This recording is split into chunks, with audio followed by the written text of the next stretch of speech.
Hi everyone, welcome back. If you're seeking calm, deep rest, and peaceful sleep, you're in the right place. Let's begin.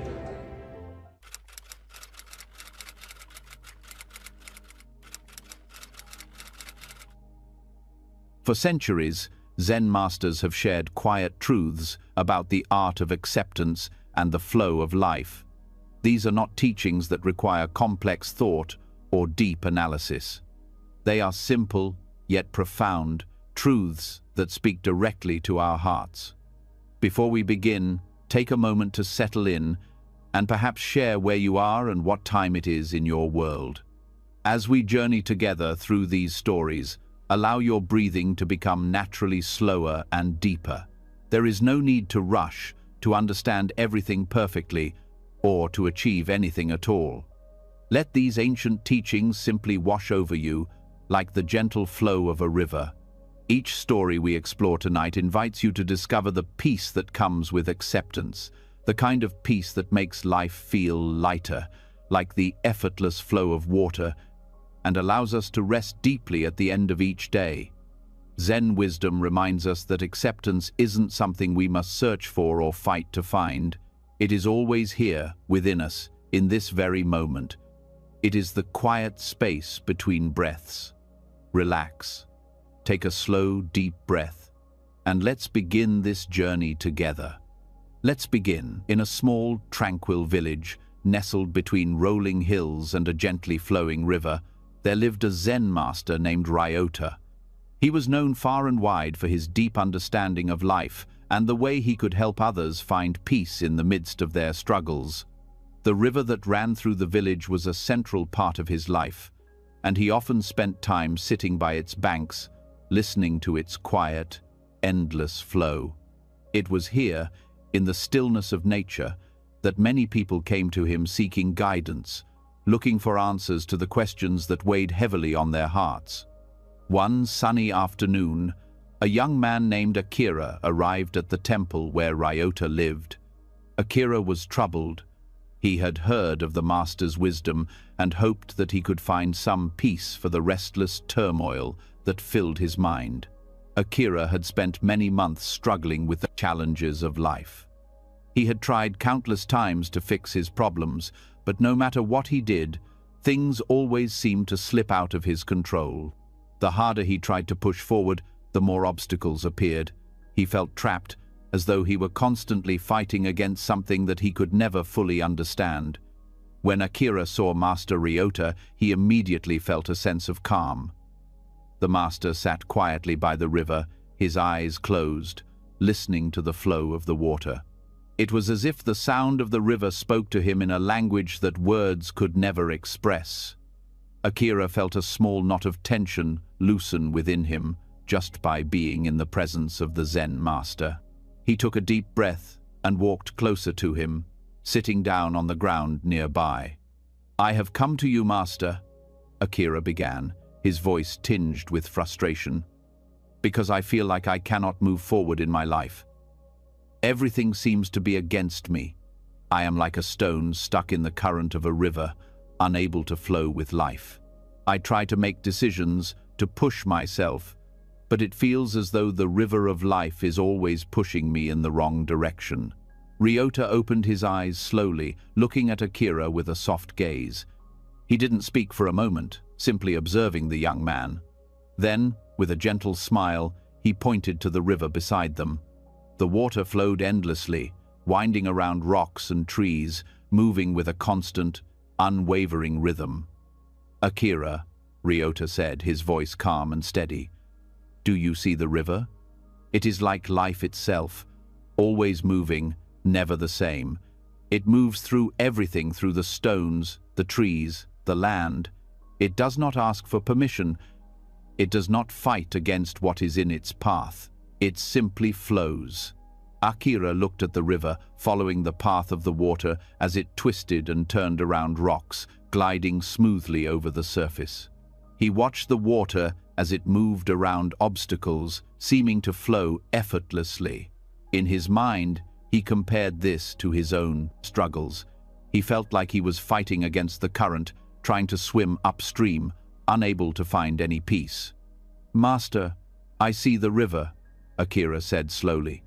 But I do not understand. The stone, as it sits in the water, does not move. It is stuck in place. How can I be like the stone and not resist the current? Ryota smiled, a soft and knowing smile. He knew the pain that Akira was feeling. He had seen it before in many who came to him for help. It was a pain born of resistance, the constant struggle against what is, the desire to control what cannot be controlled. But Ryota also knew that the answer to Akira's suffering lay not in trying to force life to conform to his wishes, but in allowing himself to flow with the current, just as the river flows with ease. The stone, Akira, Ryota said gently, is indeed a part of the water. It may appear to be stuck, but it is carried by the flow. The water moves around it, over it, under it. The stone does not fight the current. It does not try to change the water. It simply allows the water to carry it along. Akira looked at the stone beneath the water's surface. He had never thought of it in this way before. The stone seemed so still, so unmoving, while the water danced and swirled around it. And yet, Ryota's words were starting to make sense. The stone was part of the flow. It was not separate from the water.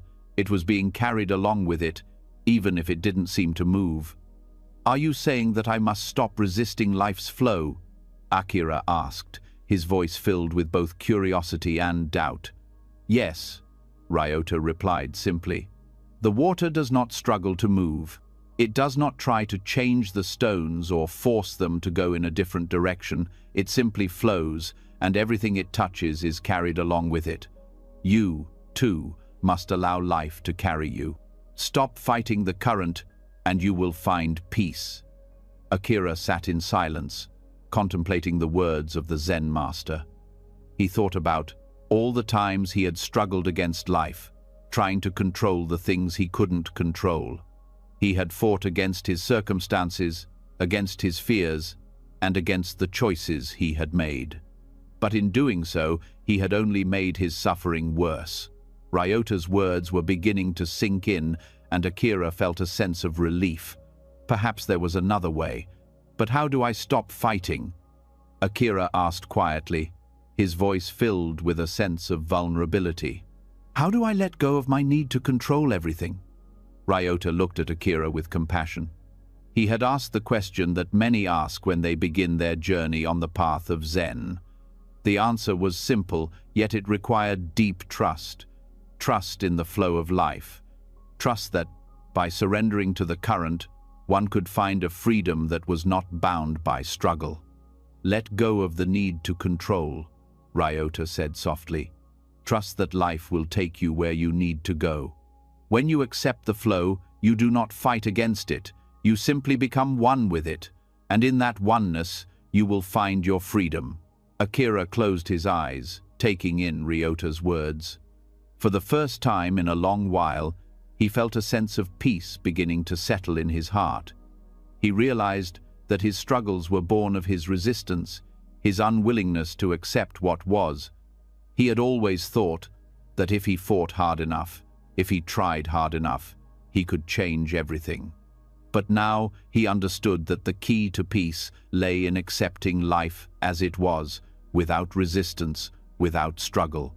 As the sun began to set, casting a warm golden light over the river, Akira stood up, feeling lighter. He took a deep breath, feeling the cool evening air fill his lungs. The river continued to flow beside him, its movement smooth and constant. Akira looked at the water, feeling a sense of connection to it. He was not separate from the river. He was a part of it, just as the stone was a part of the water. "Thank you, Master," Akira said, his voice filled with gratitude. "I think I understand now." Ryota nodded, his eyes filled with kindness. "Remember, Akira, life will always be full of challenges. The current will always change. But when you stop fighting it, when you allow yourself to flow with life, you will find that everything becomes easier. You will no longer be the stone stuck in the current. You will become one with the water, flowing freely and effortlessly." Akira left the temple that evening with a new understanding of life. He no longer felt trapped or stuck. He had learned to trust the flow of existence and to accept it without resistance. From that day on, he allowed life to carry him, just as the river carried the stone. He no longer struggled against the current but moved with it, embracing the natural rhythm of life. As the years passed, Akira's life began to unfold in ways he had never imagined. His struggles did not disappear, but he no longer felt burdened by them. He had learned to face each challenge with acceptance, knowing that it was part of the flow of life, and in doing so, he found peace. The story of Akira and Ryota holds a powerful lesson for all of us. We, too, often find ourselves struggling against the current of life, trying to control things we cannot change. But the truth is that the more we fight, the more we struggle, and the more we suffer.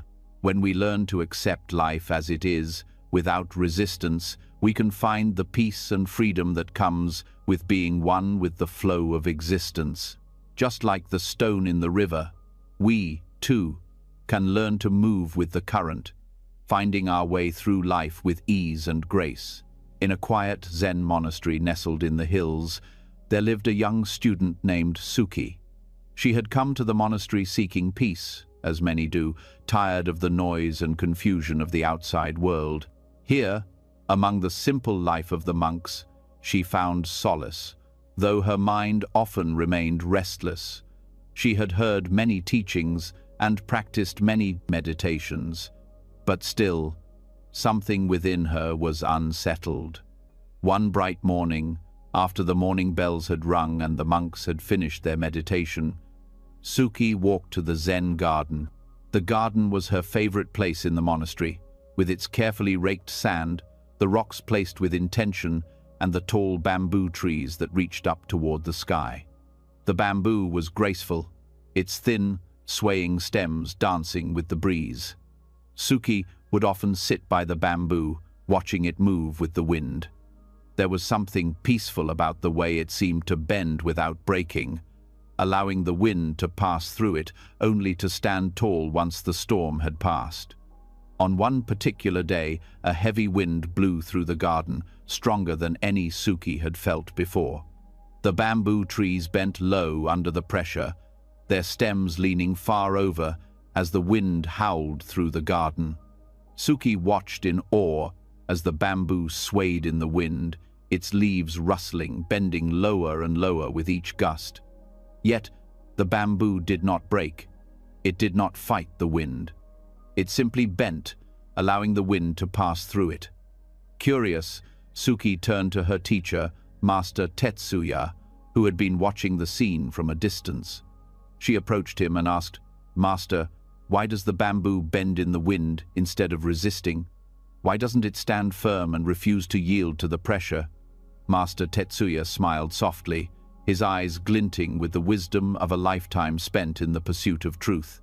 He had heard many questions like Suki's before, but he never tired of answering them, for each question was an invitation to share the timeless wisdom of the Zen tradition. He motioned for Suki to sit beside him on the bench, where they could both watch the bamboo together. "The bamboo bends because it is flexible, Suki," Master Tetsuya said, his voice calm and steady. "It does not resist the wind. It allows the wind to pass through it, to move it. In its flexibility, it remains strong. If the saxability, as and of plate, bamboo were to stand rigid, refusing to bend, it would break under the pressure of the wind. But because it yields, it survives. It grows stronger through the act of yielding, not resisting." Suki's eyes widened as she listened to her teacher. She had always thought of strength as something solid and unyielding, like a mountain that could not be moved by any force. But now she was hearing that true strength might lie in being able to bend, to flow with the current of life, instead of fighting against it. "I see," Suki said slowly. "But Master, if the bamboo always bends, won't it lose its shape, its identity? Won't it lose itself by always yielding to the wind?" Master Tetsuya chuckled gently, a deep, knowing laugh that came from the depths of his being. "Ah, Suki," he said, "that is a question many ask. They believe that in yielding they will lose themselves, that they will be swallowed up by the forces around them. But in truth, when the bamboo bends, it does not lose itself. It remains true to its nature. The wind does not change the bamboo. The bamboo simply accepts the wind as it is, without trying to control it. And in doing so, it maintains its essence. It remains bamboo." Suki thought about this for a moment, watching the bamboo as it bent in the wind. She had always thought of herself as someone who needed to be strong and firm, someone who needed to stand tall and never be moved by the challenges of life. But the more she watched the bamboo, the more she realized that it was still the bamboo, even as it bent and swayed. The wind did not make it less bamboo, it simply made the bamboo more resilient. The bamboo's strength came from its ability to bend, to move with the wind, rather than resisting it. "Master," Suki said softly, "are you saying that life's challenges are like the wind, and that we should bend with them, instead of trying to fight them?" Master Tetsuya nodded. "Exactly, Suki. Life is full of winds, difficult moments, challenges, losses, and uncertainties. These winds will blow, sometimes gently and sometimes with great force. If we try to resist them, if we try to stand firm and unyielding in the face of them, we will break, just as the bamboo would break if it tried to stand against the wind. But if we can learn to bend, to accept the winds as they are, we will find our strength in yielding." Suki sat in silence, absorbing the wisdom of her master's words. She had always thought of herself as someone who needed to control her circumstances, to make things happen according to her will. But now, she saw that there was another way, one that involved acceptance, flexibility, and the ability to flow with the forces of life, rather than fighting against them. As the wind continued to blow, the bamboo in the garden bent and swayed, its leaves rustling in the breeze. Suki could feel the rhythm of the wind, the way it moved through the garden, touching everything in its path. It was as though the wind was a reminder, a lesson from nature, showing her the way. She understood now that it was not the wind that caused the bamboo to bend, it was the bamboo's willingness to bend, its openness to the wind, that allowed it to survive and thrive. "Master, how do we learn to bend like the bamboo?" Suki asked, her voice filled with curiosity. "How do we learn to accept the winds of life, instead of resisting them?" Master Tetsuya looked at her with a gentle smile. "The first step, Suki, is to realize that you cannot control the wind. Life will always bring its challenges, its ups and downs.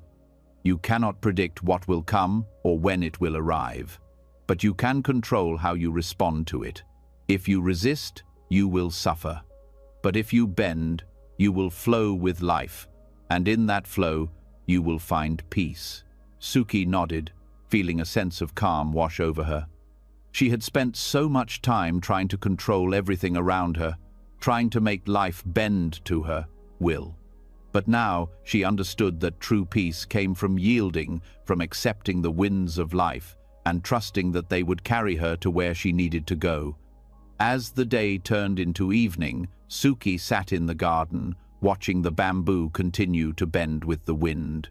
The evening sun cast a warm golden light over the garden, and the bamboo seemed to glow in the fading light. She felt a deep sense of gratitude for the lesson the bamboo had taught her. It was a lesson she would carry with her for the rest of her life. In the days that followed, Suki began to apply this lesson in her own life. When challenges arose, when the winds of life blew strong, she no longer tried to fight them. Instead, she remembered the bamboo and allowed herself to bend with the wind, to flow with life rather than resist it. She found that in doing so, she became stronger, more at peace, and more connected to the natural flow of existence. One day, while sitting in the garden, Master Tetsuya approached her with a knowing smile. "Suki," he said, "you have learned the lesson of the bamboo. You have learned to bend with the wind, to accept life as it is. This is the way of peace." Suki smiled, feeling a deep sense of gratitude in her heart. "Thank you, Master," she said. "I have learned that in bending with life, I can find my true strength. I no longer need to fight the wind. I can simply flow with it." And so, Suki's journey continued, guided by the wisdom of the bamboo. She learned that strength did not come from resisting life, but from accepting it fully, from bending with the wind, and from trusting that the flow of life would carry her to where she needed to go. Years later, Suki would return to the monastery to visit Master Tetsuya. She would often sit by the bamboo in the garden, remembering the lessons she had learned and the peace she had found in accepting the winds of life. And whenever she faced a challenge, she would remember the bamboo and the way it bent in the wind, trusting that, in yielding, she would find her true strength. Hiroshi was a young scholar, eager to learn, to explore the depths of knowledge. He had spent many years reading books, studying ancient texts, and debating with other scholars, hoping to find the key to the mysteries of life. But despite all his learning, something was missing. He felt as though he had reached the limits of his understanding, and no matter how many books he read or questions he asked, he was never truly satisfied. He longed for something deeper, something beyond the words and ideas that filled his mind. One day, Hiroshi heard about a Zen master named Kaito, who was known far and wide for his wisdom. People said that Master Kaito had the ability to reveal the deepest truths with the simplest of actions. Intrigued, Hiroshi decided that he must visit the master and seek his guidance. He hoped that Kaito would provide him with the answers to the questions that had been troubling him for so long. The journey to Master Kaito's temple was long and tiring, but Hiroshi didn't mind. He was filled with excitement and anticipation. As he approached the temple, he could see the peaceful gardens and the simple, humble structure of the building. Everything seemed calm and serene, a stark contrast to the restlessness that filled his mind. Upon arriving, Hiroshi was greeted by the Zen master, who invited him to sit and have tea. Master Kaito was a man of few words, and his presence seemed to radiate a quiet, steady energy. He didn't ask Hiroshi about his travels or the questions that had brought him to the temple. Instead, he simply went about the task of preparing tea. Hiroshi sat down, eager to begin. His mind was filled with so many questions, and he couldn't wait to share them with the master. He thought about asking about the nature of life, the meaning of suffering, the secrets of the universe. But before he could say a word, Master Kaito began to pour tea into his cup. The tea flowed smoothly, filling the cup with the warm liquid. But Kaito did not stop. He continued to pour, and soon the tea began to overflow, spilling onto the table. Hiroshi watched in shock as the tea poured over the sides of the cup, pooling on the table. "Master, stop! The cup is full!" Hiroshi cried, alarmed at the mess. But Master Kaito did not stop pouring. He continued to pour the tea, the liquid flowing over the edges of the cup and onto the table. Hiroshi stood up in a flurry, his mind racing. What was happening? Why wasn't the master listening to him? The tea kept spilling, and Hiroshi could feel his frustration building. Finally, after a long pause, Master Kaito stopped. He set the teapot down and looked at Hiroshi with a calm, steady gaze. The tea continued to spill onto the table, but Kaito seemed entirely unaffected by the mess. "Your mind is like this cup," Kaito said quietly. "You come to me full of questions, but until you empty yourself, no new knowledge can enter." Hiroshi stared at the overflowing cup, his thoughts swirling. He was confused. What did the master mean? His mind was full of questions, yes, but he had come to seek knowledge. How could he empty himself? Wasn't that the whole purpose of his visit? To fill his mind with wisdom? Kaito continued, his voice soft but clear. "You are like this cup, full to the brim. You are so full of your own ideas and thoughts that there is no space for anything new to enter. Just as the tea cannot fill the cup while it is already overflowing, knowledge cannot enter your mind while it is already full. Hiroshi felt a wave of understanding wash over him. He realized that for all his learning, he had never truly emptied his mind. He had been so focused on accumulating more knowledge that he had never stopped to consider whether he was truly open to receiving it. He had been filling his cup, but he had never emptied it to make room for something new. Master Kaito's words settled deeply within him. Hiroshi realized that his mind had been so preoccupied with seeking answers that he had failed to truly listen. He had come to the master expecting to be filled, but he had never stopped to consider whether he was open to being emptied first. Kaito's gaze softened. "You come to me with your questions, your thoughts, your knowledge, but to learn, you must first let go of what you think you know. Only then can you make room for something greater, something deeper. If your mind is always full, how can you hear the truth?" Hiroshi sat down slowly, the weight of the master's words pressing gently on his heart.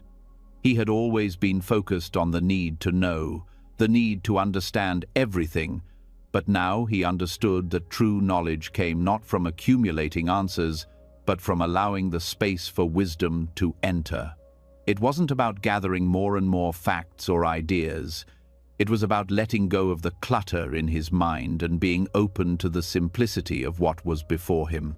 "Master," Hiroshi said softly, his voice filled with newfound clarity, "how do I empty my mind?" Kaito smiled gently, his eyes filled with quiet wisdom. "You empty your mind by letting go of your attachment to knowledge.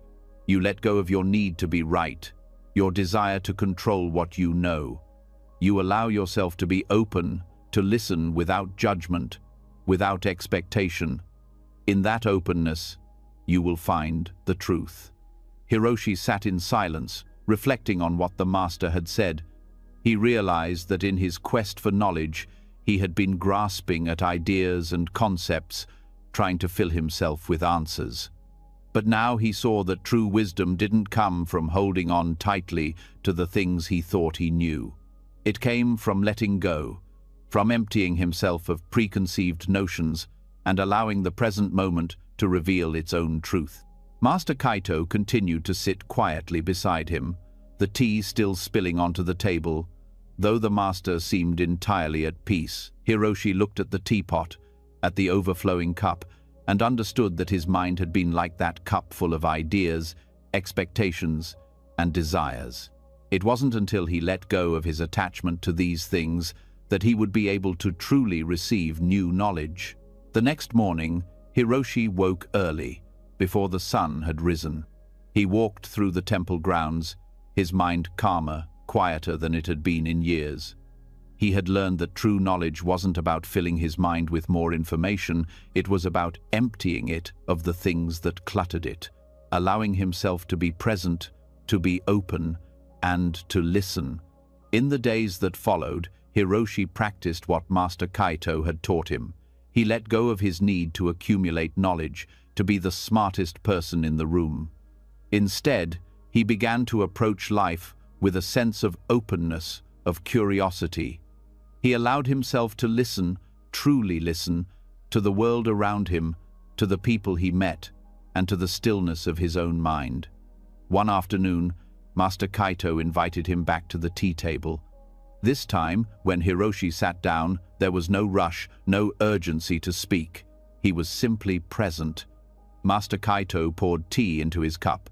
But this time, Hiroshi held the cup steady, knowing that it wasn't about how much tea he could hold, but about the space he allowed to be filled.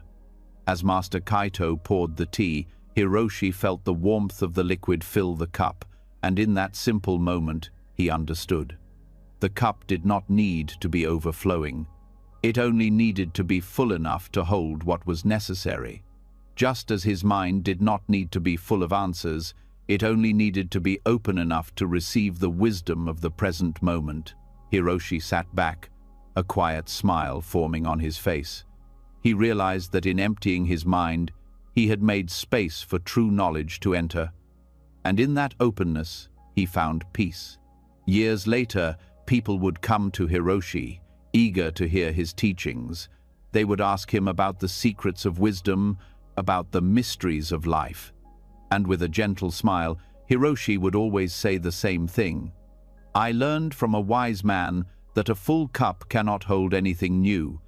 You must first empty yourself, and only then will you find the space to receive what is truly important." On a warm summer afternoon, the sun cast long shadows across the temple grounds. The air was still, and the sounds of the birds and rustling trees were the only things that could be heard. A young monk named Shinji sat outside, gazing at the distant mountains that rose proudly against the sky. Shinji had spent many years at the temple, and yet there were still many questions that filled his mind. Today, as he sat by himself, he found his thoughts turning to the great mountains before him. The mountains were vast and unyielding, stretching far into the horizon, their peaks hidden by clouds. Shinji often marveled at their majesty. But today, as he sat in the warmth of the afternoon, his thoughts were drawn to something else, the clouds. He had always been fascinated by how the clouds floated above the mountains, drifting without effort, moving through the sky as though they had no care in the world. They seemed to be free, while the mountains, though strong and steady, appeared immovable. Shinji turned to his teacher, Master Yuto, who was sitting nearby, lost in thought. The master had lived in the temple for many years and was known for his deep wisdom. He had taught many students, but Shinji always felt that his teachings held a special meaning, even though sometimes the lessons were not immediately clear. "Master," Shinji began, his voice filled with curiosity, "why do the clouds float so effortlessly above the mountains?" Master Yuto looked up at the mountains for a moment, his expression calm and serene. Then he turned to Shinji and smiled gently. "The mountain does not struggle to rise," he said slowly, "nor does the cloud fight to stay. Both accept their place in the world, and thus they are at peace." Shinji thought for a moment, trying to understand what his master was saying. "But master," he asked, "the mountain is solid and unchanging. The cloud is light and constantly moving. How can they both be at peace if they are so different?" Master Yuto chuckled softly and stood up. He gestured for Shinji to follow him, and the two began to walk toward the temple garden. As they walked, the master spoke again. "Shinji," Yuto said, "the mountain and the cloud have very different natures. The mountain is firm and unmoving, while the cloud is light and free. But each has its own place in the world, and each does what it is meant to do. The mountain does not wish to float in the sky, and the cloud does not wish to stand firm like the mountain. Both accept who they are, and because of this, they are at peace." Shinji listened carefully, but the lesson was not immediately clear to him. He had always thought that peace came from strength and perseverance, from standing firm like the mountain. But now, Master Yuto seemed to be telling him that peace could also come from yielding, from flowing, from being like the cloud. Shinji felt a little confused, but knew that his master's words were important. "Master, if the cloud is so light and free, and the mountain is so heavy and still, how do they both find peace?" Shinji asked again, hoping to understand more fully. Master Yuto stopped walking and turned to face the young monk. "Shinji," he said gently, "peace does not come from struggle. It does not come from forcing things to be a certain way. Peace comes from accepting what is. The cloud does not fight to stay above the mountain, and the mountain does not try to rise higher than the clouds. Both are at peace because they accept their place in the world." Shinji's mind began to shift, and he could feel the weight of the words settle in his heart. He had always believed that peace was something that came from striving, from pushing against life's challenges. He had thought that in order to be at peace, he had to be strong like the mountain, never bending, never yielding. But now, Master Yuto was showing him a different path. Perhaps peace was not something to be achieved through struggle, Perhaps it came from simply accepting the flow of life. They continued walking through the garden, and Shinji began to feel a sense of lightness in his heart. He looked up at the sky and saw the clouds moving effortlessly, drifting on the breeze. There was something so simple, so graceful about the way they floated. It was as if they had no worries, no concerns. They were simply being, and in their being they were at peace. Shinji turned to his master and asked, "Master, how do we learn to accept our place in the world? How do we learn to be like the cloud, floating freely without struggle?" Master Yuto smiled again, a look of quiet understanding in his eyes. "Shinji," he said softly, "we cannot force acceptance.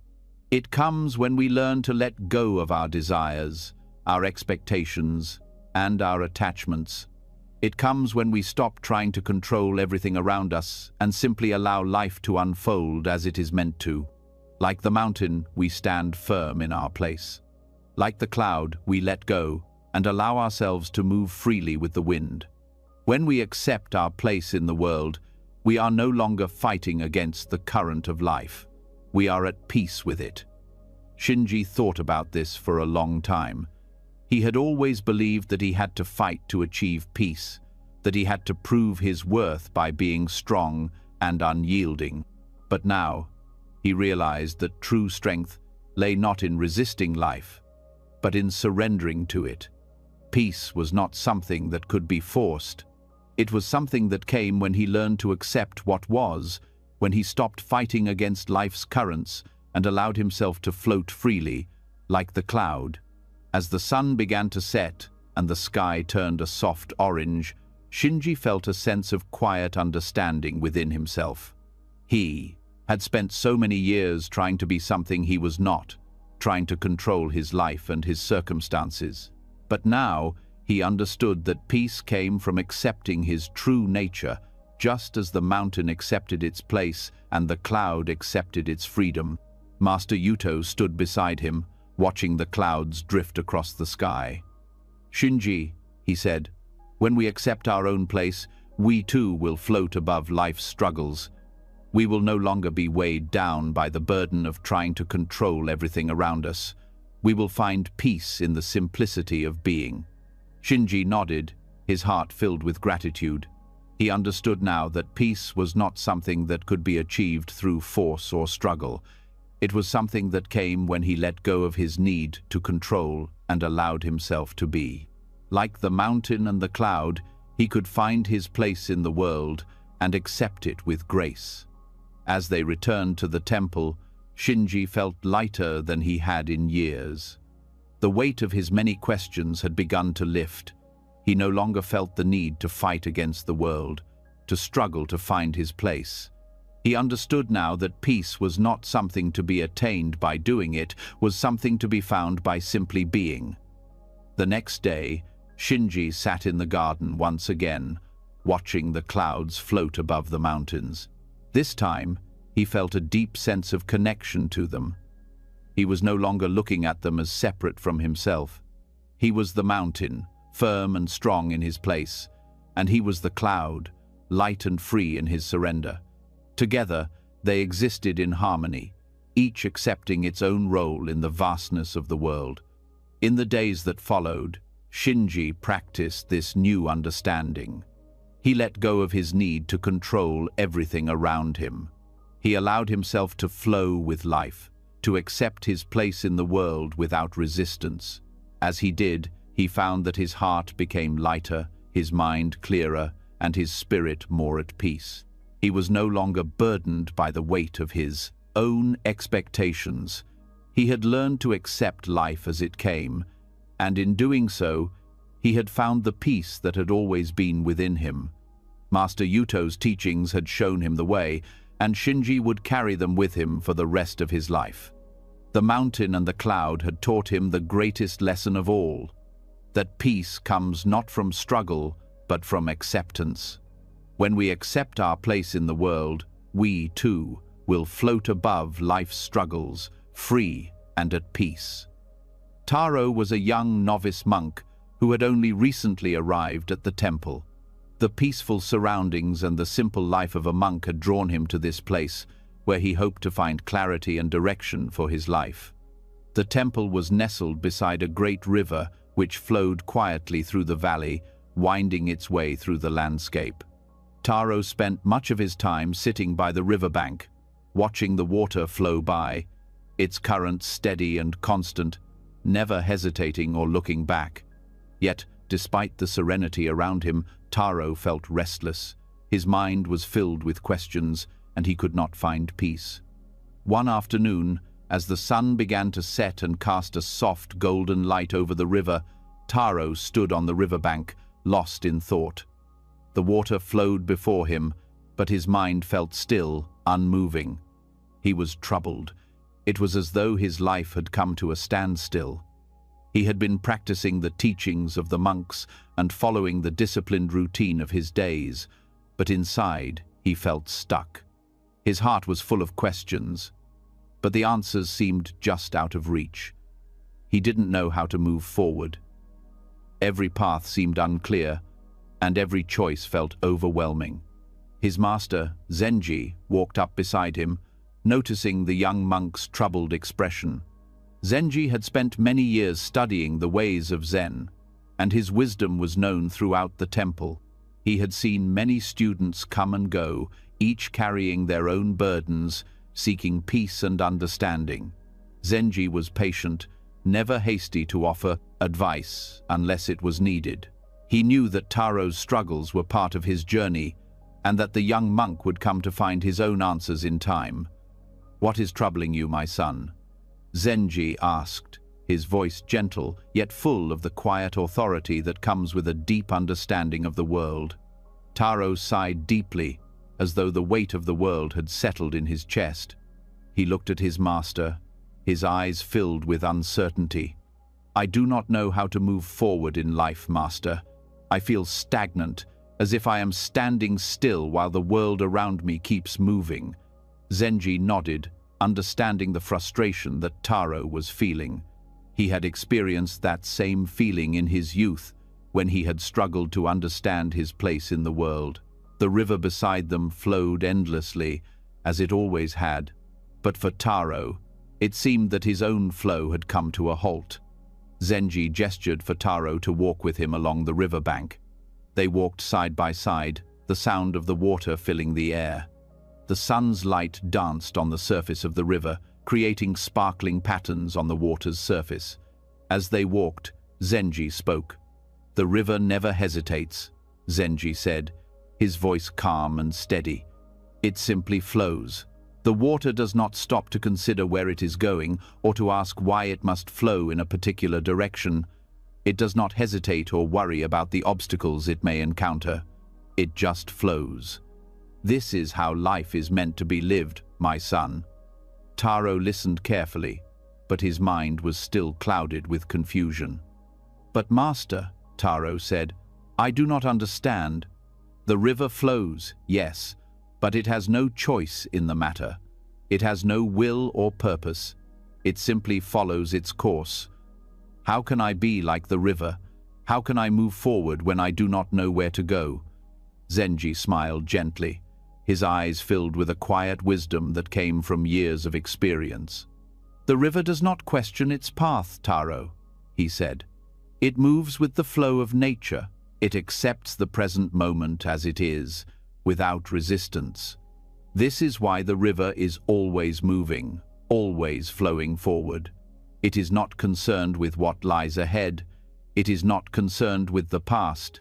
It simply moves with the current, and in that movement it finds its way." Taro felt a shift in his heart, but it was not yet clear. "But how can I simply accept the present moment?" he asked. "How can I move forward when I do not know what lies ahead? I feel like I am constantly trying to force something, trying to make a decision, trying to understand everything, but it only leaves me feeling more lost." Zenji stopped walking and looked out over the river, watching the water flow past.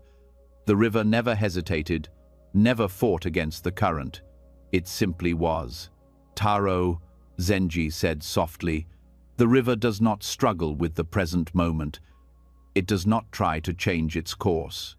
It accepts where it is and trusts that it will find its way. The river is at peace because it does not resist what is. It simply flows.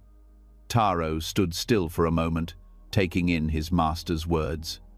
The river before him was so simple in its movement, so natural. It did not question where it was going, nor did it worry about the obstacles that lay ahead. It simply accepted the moment, one flowing current after another, trusting that it was exactly where it needed to be. Taro began to feel a sense of peace, a stillness that he had not known before. His mind, so cluttered with questions, began to settle. Zenji continued, "Your life too is like the river. You do not need to know exactly where you are going or what lies ahead. You do not need to force yourself to understand everything. What you need to do is accept the present moment just as it is, without resistance. The moment you stop fighting the current of life, you will find that you can move forward naturally." Taro looked down at the river, his eyes following the water's movement. He saw the way it flowed, effortlessly, the way it embraced each curve, each turn, without hesitation. The water did not question the obstacles that came its way. It simply flowed around them, finding its path with grace and ease. "I see now, Master," Taro said quietly. "I have been fighting the flow of my life, trying to make things happen, trying to control my path. But I realize now that I do not need to force it. I only need to trust the present moment and let life flow as it will." Zenji smiled, pleased with his student's understanding. "Yes, Taro, the river does not worry about what lies ahead. It does not try to change its course. It simply moves with what is. When you accept the present moment, you too will move forward naturally, without struggle, without resistance. Just as the river flows, you will find your way." Taro felt a deep sense of calm wash over him. The confusion and restlessness that had clouded his mind began to clear. He understood now that he did not need to have all the answers, nor did he need to control everything. Life, like the river, would unfold as it was meant to. All he needed to do was accept the present moment, trust in the flow, and move forward without hesitation. As the sun began to dip below the horizon, casting a soft glow across the river, Taro felt a deep sense of peace. The river's steady flow mirrored the quiet acceptance in his heart. He no longer felt the need to force things or to worry about what lay ahead. He had learned that true peace came from accepting life as it was, in the present moment. From that day forward, Taro approached each moment with a new understanding. He no longer fought against the current of life. Instead, he moved with it, trusting that it would carry him to where he needed to go. The river had taught him a valuable lesson: to accept the present, to flow with life, and to trust that everything would unfold as it should. And so, Taro continued his journey, no longer burdened by the weight of uncertainty, but free in the flow of life.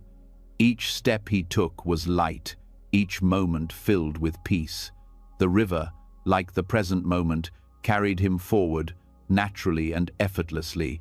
He no longer struggled, for he had learned the true power of acceptance. Years later, Taro would return to the riverbank, now an older monk, and reflect on the lesson he had learned all those years ago. The river, as it always had, flowed steadily beside him. It had never hesitated, never resisted, and in its flow, it had found its way. Taro, too, had found his way by accepting the present moment, moving forward with ease and grace, trusting in the flow of life. And in that trust, he had found peace. In a small village nestled in the hills, there lived a kind woman named Hana. Every day, she would walk to the river to fill 2 large pots with water. The sun would rise early, and Hana, with her long braided hair and simple clothes, would begin her walk, the cool morning air on her face.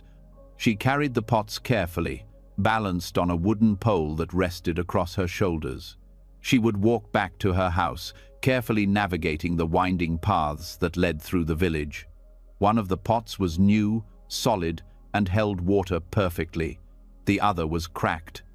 Hannah had used this pot for many years. Despite its age, it was still functional, though it leaked a small amount of water along the way. Each time she made the journey, the cracked pot would lose a little more of its contents, leaving a small trail of water behind her. The new pot, on the other hand, carried its full load without any problem. One day, as Hannah was returning home with her 2 pots, her neighbor, Jiro, was working in his garden. He noticed the water dripping from the cracked pot and called out to Hannah, who was slowly making her way up the path.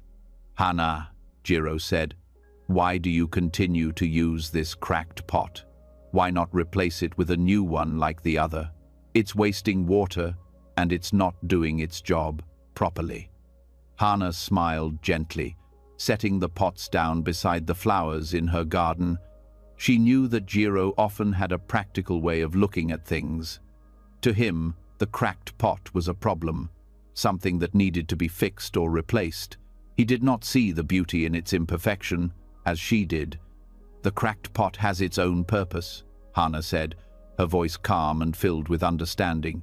"It may leak water, but it also leaves a trail of water behind me. As I walk, it nourishes the flowers along the path. It brings life to them in a way that the other pot cannot. Even in its imperfection, it serves a purpose. The flowers would not grow as they do without the water it leaves behind." Jiro looked at the flowers, which bloomed brightly along the path where Hannah walked. They were beautiful, their petals vibrant with life. He had never thought about the cracked pot in that way. To him, it had always seemed like a burden, something that needed to be fixed or replaced. But now, he saw that the pot was doing something the other pot could not. It was leaving something behind, a gift that nourished the flowers. Hannah continued, her eyes gentle and wise. "You see, Jiro, in life, we all have our cracks and imperfections. But these imperfections are not something to be ashamed of. They are part of what makes us who we are. Just like this pot, we have flaws. But those flaws can bring beauty and life to the world in ways we might not always understand." Jiro stood quietly, thinking about Hannah's words. He had always believed that perfection was the goal, that only things that were whole and unbroken were valuable. But Hannah was teaching him something different, that even in imperfection, there could be beauty, and even the broken parts of life could be a source of nourishment for others. Hannah's smile deepened as she gestured to the flowers. "Do you see how the flowers grow so well along the path? The cracked pot is not just a broken vessel, it is a tool of nature, a way of bringing life to something that might otherwise be forgotten. Its flaw, its imperfection, creates the space for something new to grow. The water that drips from it feeds the earth, giving life to the flowers. In that, there is beauty." Jiro nodded slowly, his mind opening to a new way of thinking. He had always focused on the need to fix things, to make them perfect, but he now realized that perhaps there was something deeper in Hannah's way of seeing the world. Perhaps the imperfections of life were not to be feared or avoided, but embraced. "The broken pot brings beauty," Jiro said softly, repeating the words in his mind. "It nourishes the flowers in a way that the other pot cannot." Hannah's eyes sparkled with a gentle wisdom. "Exactly, Jiro. The pot's imperfection is not a curse, but a blessing. It shows us that even in our brokenness, we can contribute to the world in meaningful ways. The flowers do not mind that the water comes from a cracked pot. They accept it as it is, and they grow." Jiro stood there for a long time, taking in what Hannah had shared with him. He had always seen the world in terms of what was perfect and what was broken, what was complete and what was lacking. But now he understood that the broken pot, in all its imperfection, was a symbol of how life works. In the gaps, in the cracks, in the places where things seem incomplete, there can be beauty and growth. From that day on, Jiro's perspective began to shift. He saw the world around him with new eyes. He began to understand that the cracks in life, the mistakes, the moments of failure, they all had their place in the world. They were not things to hide or fix, but things to learn from, things to embrace. The flowers along Hana's path flourished, not despite the cracked pot, but because of it. The broken pot's imperfection allowed it to leave behind a trail of water that nourished the earth, bringing life to something that would not have thrived without it. As for Hana, she continued her daily walks with her 2 pots. She did not see her cracked pot as a problem, but as a reminder of the flow of life. Everything in life is impermanent, and nothing is perfect. And yet, in that imperfection, there is always beauty, always a purpose. Even the smallest cracks can create something beautiful, something that nourishes others. Years passed, and the village grew. Hana's garden flourished, its flowers bright and full of life. The trail of water from her cracked pot continued to nourish the earth, and the villagers marveled at the beauty of the flowers along the path. They would often stop to admire the vibrant colors and the delicate petals, unaware of the small, quiet act that made it all possible. Jiro, too, learned to see the beauty in imperfection. He began to accept the things that were not perfect in his life, understanding that flaws were not failures, but opportunities for growth. Like the flowers that grew along Hana's path, he began to bloom in his own way, embracing his own imperfections and allowing them to nourish his soul. One day, many years later, Jiro walked to Hana's house to visit her. He had grown older and his hair had turned grey, but his heart was still full of the lessons he had learned from the wise woman.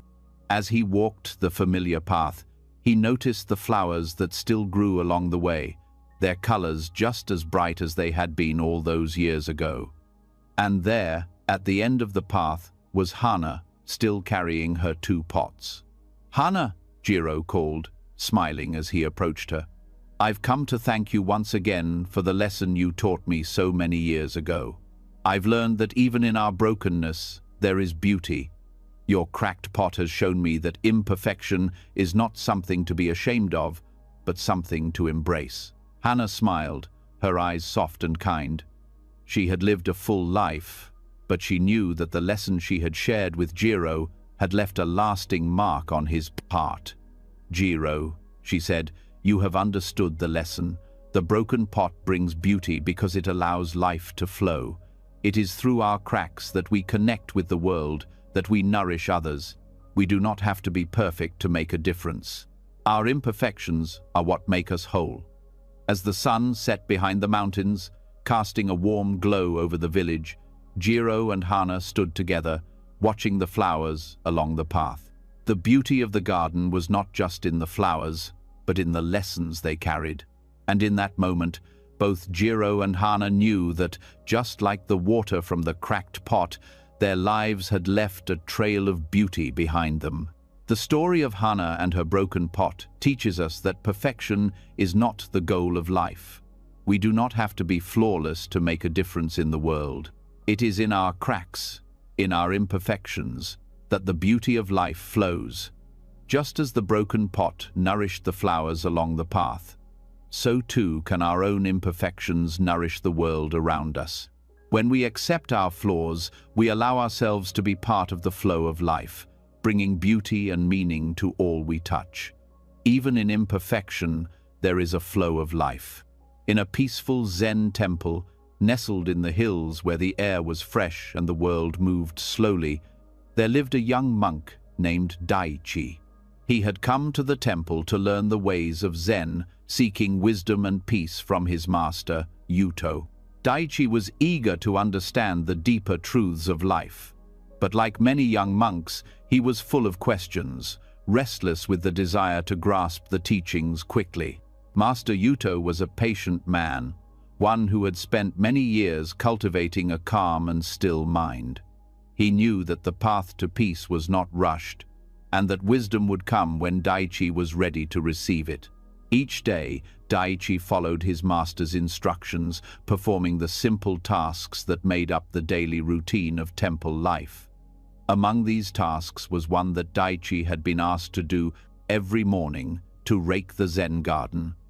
The Zen garden was a beautiful, quiet space filled with smooth stones, tiny raked sand patterns, and carefully placed rocks. It was a place of simplicity, yet it held a deep meaning. Master Yuto had told Daichi that raking the garden was a way to clear the mind, to find stillness, and to connect with the present moment. At first, Daichi found the task soothing. The rhythmic motion of the rake, the gentle brushing of the sand, brought him a sense of calm. But after a few days, Daichi began to feel frustrated.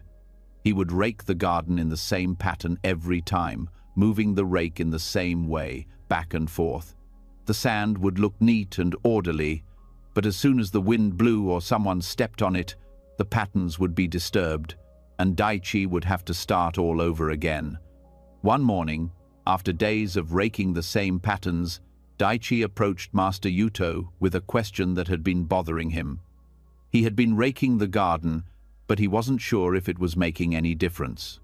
"Master," Daichi said, his voice tinged with frustration, "why do I rake the garden in the same pattern every time?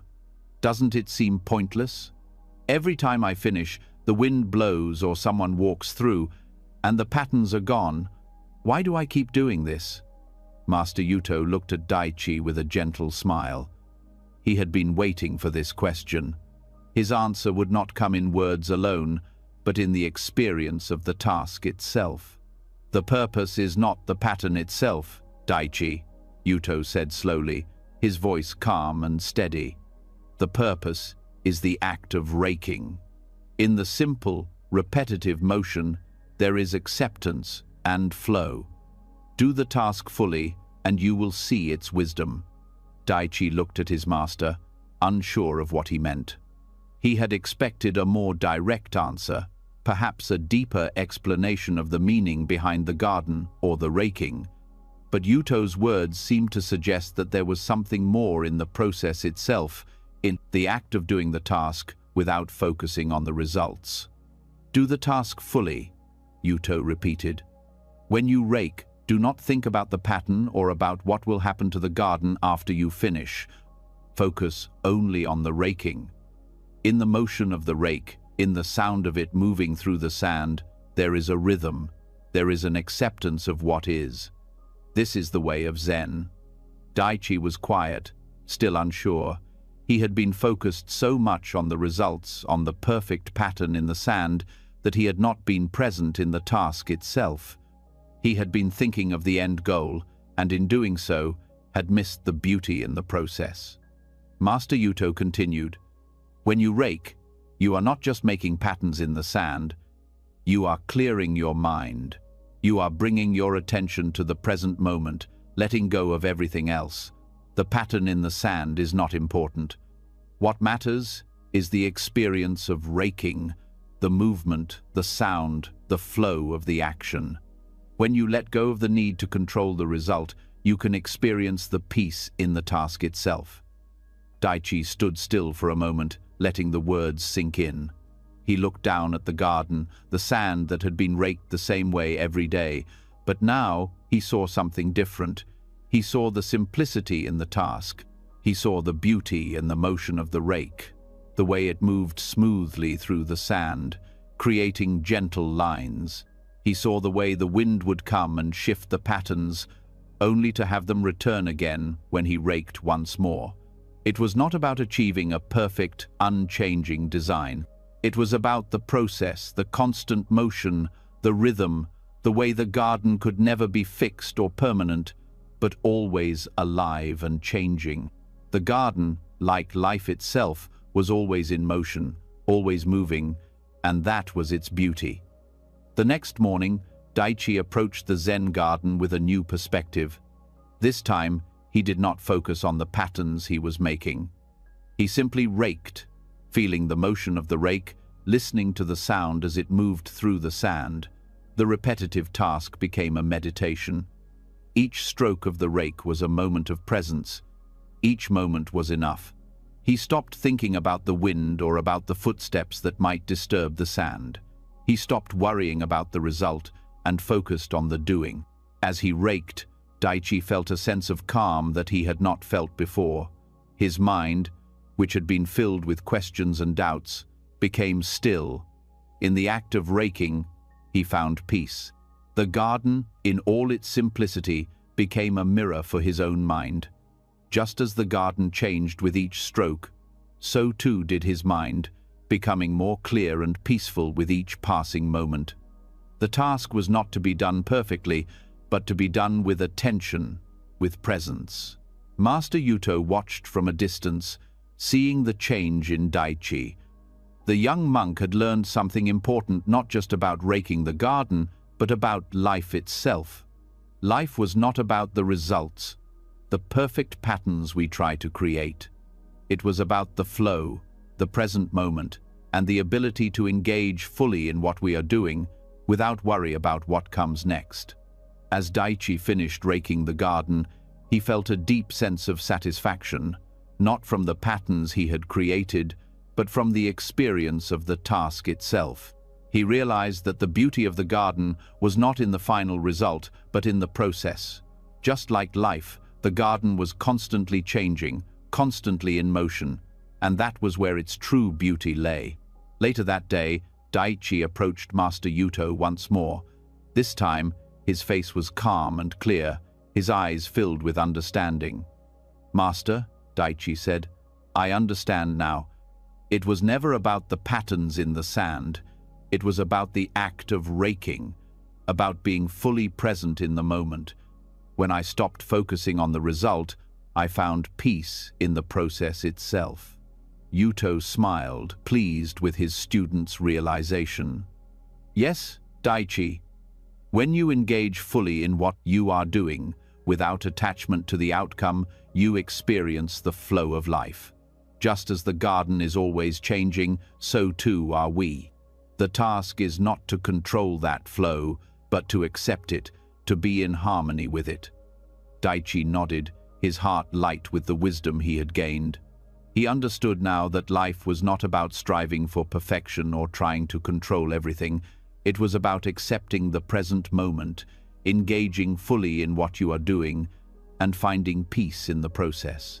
In the days that followed, Daichi continued to rake the garden with a new sense of purpose. The repetitive task became a meditation, a way to center himself, to find peace in the rhythm of life. And as he raked, he began to see the garden in a new light, not as something that needed to be perfect, but as something that was always in motion, always changing, always alive. The Zen garden had taught him the most important lesson of all, that peace is not something we achieve, but something we experience in the present moment, through simple acts of attention and acceptance.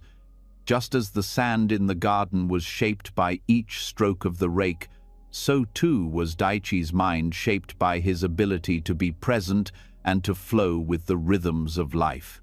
Years later, when Daichi became a master himself, he would teach his students the same lesson he had learned from Master Yuto.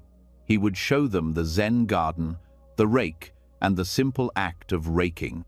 And he would tell them that true wisdom lies not in the patterns we try to create, but in the way we engage with the present moment, fully and without expectation.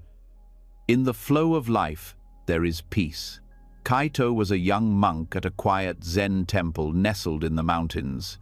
His presence was peaceful, and his actions were calm, yet he was known for speaking little. The other monks had grown accustomed to his quiet nature, but visitors often found his silence curious. They would wonder about him, sometimes asking the other monks why he said so little, and some would even try to coax him into speaking more. But Kaito remained undisturbed by their questions, always calm, always observing. One bright afternoon, a traveler arrived at the temple. He had heard of the peacefulness of the monks and was curious about the Zen teachings.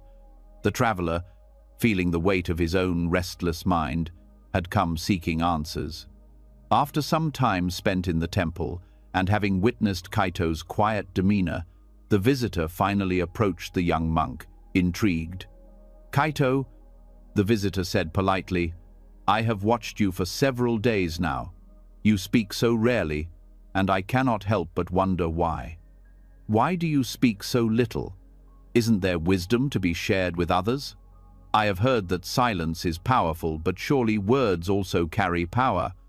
Why not speak more often?" Kaito looked up at the traveler, his eyes calm and his expression serene. He had heard this question many times before, but he never grew tired of answering it. He stood silently for a moment, his mind still, and then he replied, his voice as gentle as a soft breeze. "Words are like raindrops, they fall and fade. Silence, however, is like the sky. It embraces everything without judgment, just as acceptance and flow embrace the essence of life." The traveler was quiet, unsure of how to respond. He had never thought about words in such a way. He had always valued speech, believing that words could express thoughts, convey feelings, and solve problems. But Kaito's response gave him pause.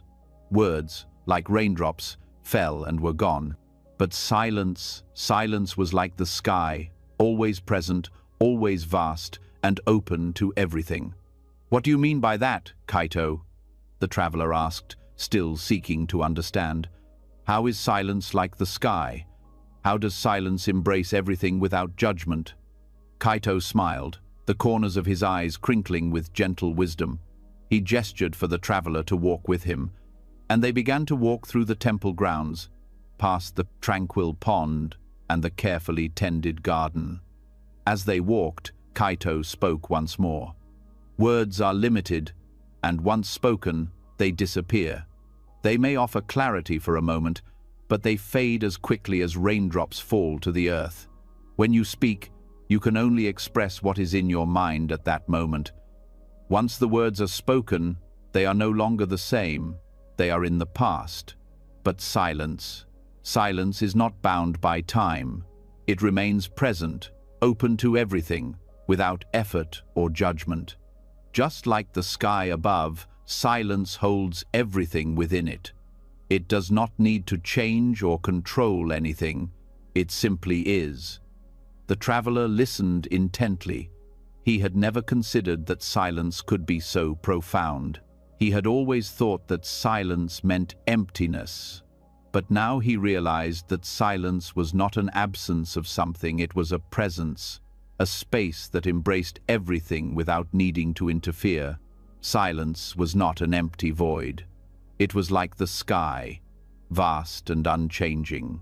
Kaito paused for a moment as they walked through a quiet grove of trees.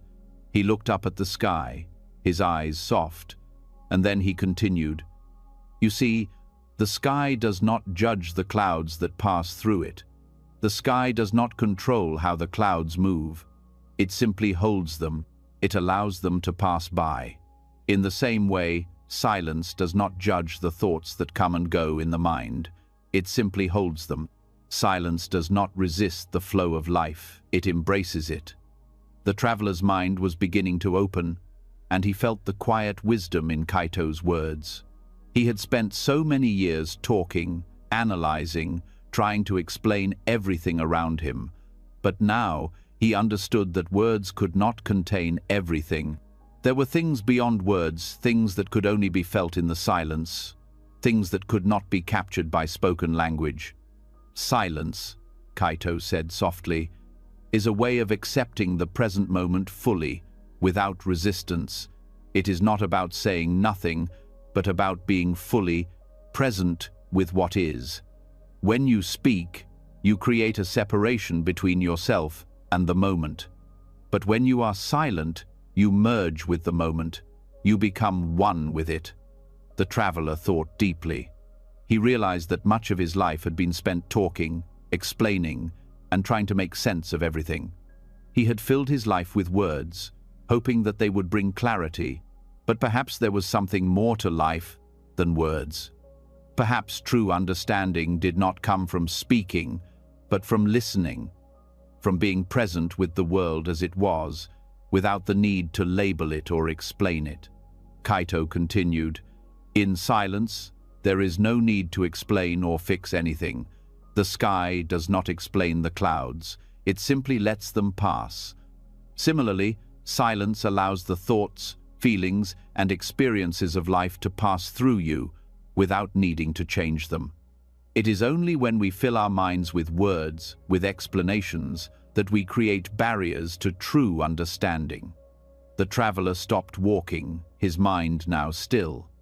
He had heard the truth in Kaito's words. He realized that much of his life had been spent creating barriers. Every time he spoke, every time he tried to explain or label something, he had been pushing away the fullness of the present moment. He had been focused on the need to understand everything, to make sense of everything.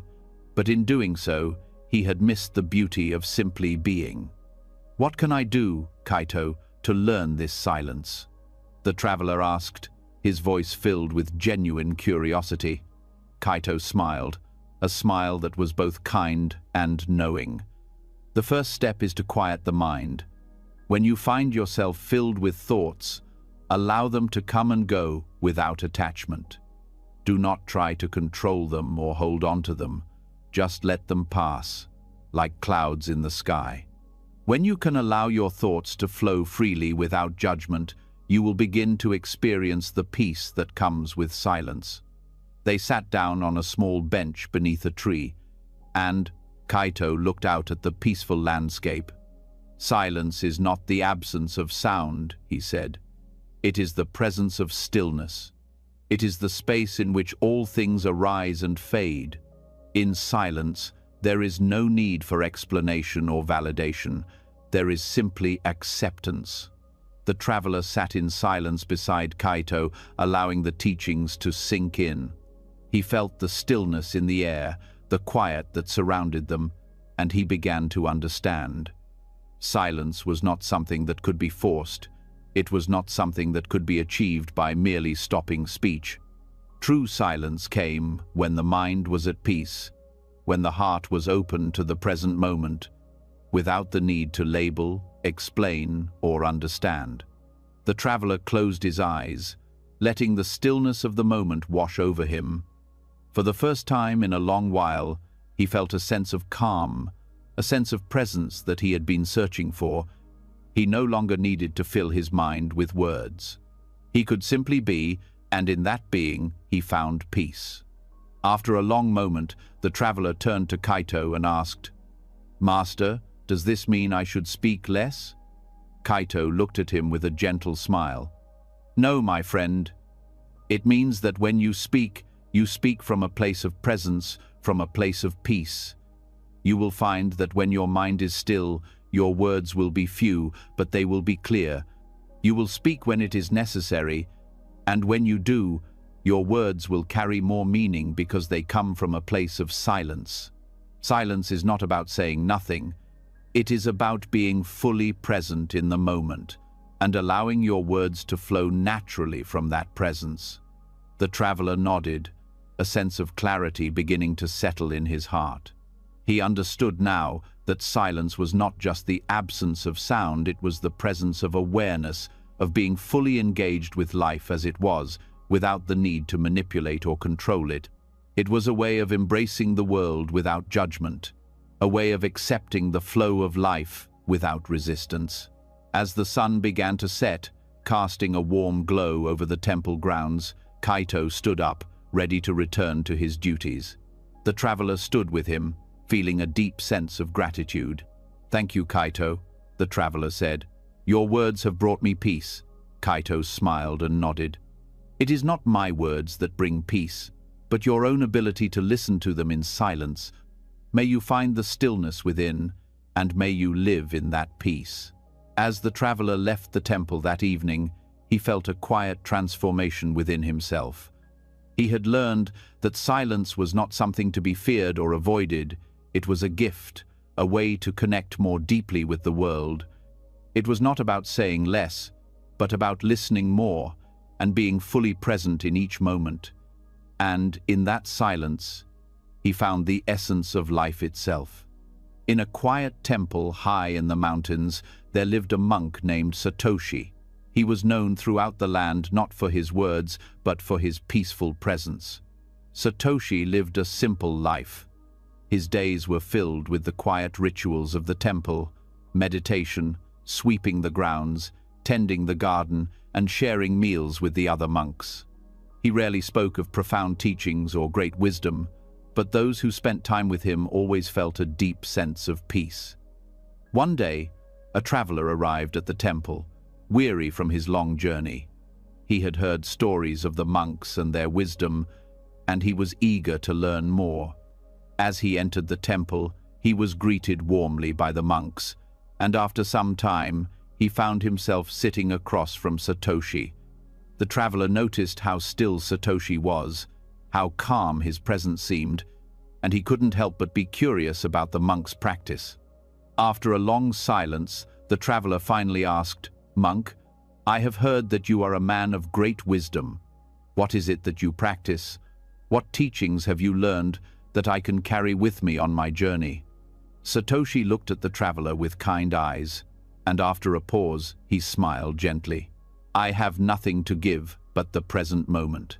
The traveler laughed, thinking that the monk must be jesting. "Is that all? The present moment? How can that be enough? I've traveled far seeking wisdom. Surely you have more to offer than that." Satoshi's smile remained soft, and he did not seem offended by the traveler's laughter. "In accepting the present, I have everything," he said quietly. "The moment I release resistance, life flows to me effortlessly." The traveler was taken aback. He had expected a grand teaching, something that would change the course of his life, but instead, Satoshi offered a simple statement. How could this be the answer to his deep questions? The traveler's mind began to race with doubts. What does he mean by that, he wondered. Is the present moment truly enough? How could I live my life accepting only this moment? Seeing the traveler's confusion, Satoshi sat back and gestured for him to walk with him through the temple's garden. As they strolled along the path, Satoshi spoke again, his voice calm and measured. "Most of the time, we live our lives trying to control what happens next. We worry about the future, we regret the past, and we fill our minds with thoughts of what could have been or what might be. But the future has not come yet, and the past is gone. All we truly have is the present moment, and in this moment there is peace." The traveler listened carefully, but the idea of living fully in the present still felt strange to him. His mind was filled with worries about his journey ahead, his family, and the things he had left behind. How could he stop thinking about them? How could he focus only on the present when his life was so full of concerns? Satoshi seemed to sense the traveler's struggle and stopped walking. They stood beside a large tree, its branches heavy with the weight of the season's fruit. "Look at this tree," Satoshi said, pointing to its sturdy trunk and lush leaves. "The tree does not struggle to grow. It does not try to rush the process of bearing fruit. It simply grows, reaching towards the sunlight, and it accepts the seasons as they come. The tree is not caught up in the past or worried about the future. It simply lives in the present." The traveler gazed at the tree, noticing how it stood tall and strong. There was no rush, no force in its growth. It had its roots deep in the earth, and it simply existed. In that moment, the traveler realized that perhaps Satoshi was right. The tree did not resist the flow of life. It did not worry about what would come next. It simply accepted each moment as it was. Satoshi continued, "When we stop resisting life, when we stop struggling against the current of the present moment, we begin to flow with it. Life is like the river. It is always moving, always changing. When we try to hold on to the past or control the future, we are like a stone in the river, stuck and unmoving. But when we let go, when we accept the flow of life, we become like the water, effortless, at peace and alive." The traveler thought about this for a moment, and his mind slowly began to settle. He realized that much of his life had been spent resisting, trying to control outcomes, worrying about things that had already happened, or things that hadn't even come to pass. He had never thought about life in this way, that true peace came from accepting the present moment without judgment, without resistance. "I see now," the traveler said, his voice quiet. "I have been trying so hard to control everything around me. I've been fighting the flow of life, struggling with what has passed and what is yet to come. But you're saying that if I let go, if I accept the present, life will become easier." Satoshi nodded, his eyes gentle. "Yes, my friend. When you live in the present, you free yourself from the burdens of the past and the fears of the future. You are not weighed down by what has already happened or by what you think might happen. You simply live fully in this moment, and in doing so, you find peace." The traveler was silent for a long time, taking in what Satoshi had said. For the first time, he felt a sense of lightness in his heart. He had been carrying so much regret, worry, and the weight of trying to control everything. But now, he understood that peace did not come from effort or control. It came from surrender, from acceptance of what was. As they continued walking through the garden, the traveler asked, "But what about my journey? What about the things I must do? How do I move forward in life if I don't worry about the future?" Satoshi smiled. Living in the present moment does not mean you stop doing things or that you stop planning. It means that you approach each moment fully, without attachment to the outcome. You take each step as it comes, without anxiety or resistance. You do what you must, but you do it with ease, with peace, and without the weight of worry.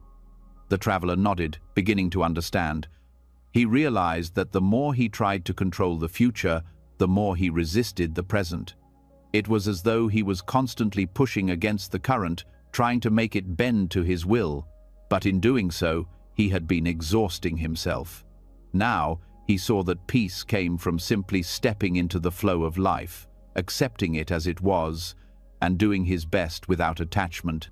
"Thank you, Master Satoshi," the traveler said, his voice full of gratitude. "You have given me a new way to see my life. I will stop resisting and learn to live fully in the present. I see now that the future will unfold as it will, and I don't need to control it. I only need to accept each moment as it comes." Satoshi nodded and smiled. "You are beginning to understand. Life is not something to be controlled. It is something to be lived. When you accept the present moment, you are at peace with what is, and in that peace, life will unfold naturally. Remember, the moment you release resistance, life flows to you effortlessly." As the traveler left the temple, he felt lighter, more at ease than he had in a long time. The weight of worry, regret, and control had lifted from his shoulders. He walked down the path with a sense of calm, knowing that each step he took was enough. He no longer had to rush or force anything. He could simply be present, accept the flow of life, and move forward with peace in his heart. Years later, the traveler would often think back on that day with Master Satoshi. He would remember the simple yet profound lesson he had learned about living in the present. He would smile and say to others, "I learned from a wise monk that in accepting the present moment, we have everything. The moment we release our resistance, life flows to us effortlessly." And with that understanding, the traveler lived the rest of his days, no longer burdened by the need to control the future or dwell in the past. He embraced each moment fully, and in that acceptance, he found the peace he had been searching for all along. Keiko was a young student at a quiet Zen temple in the hills. She had come to the temple seeking peace, eager to learn the ways of meditation and to quiet her restless mind. She had heard stories of the stillness and serenity that came with meditation, and she longed to experience that same peace for herself. But despite her best efforts, Keiko found that the more she tried to meditate, the more her thoughts seemed to race. Each day, she sat in the meditation hall, her legs crossed and her hands resting in her lap.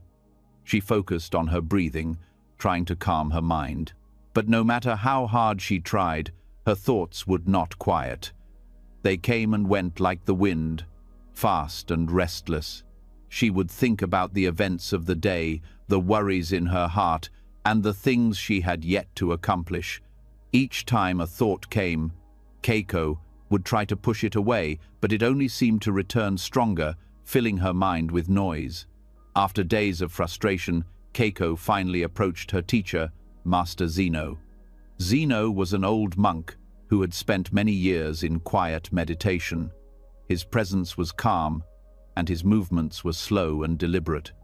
He had seen many students come and go, each with their own struggles, but he knew that the path to peace was not always an easy one.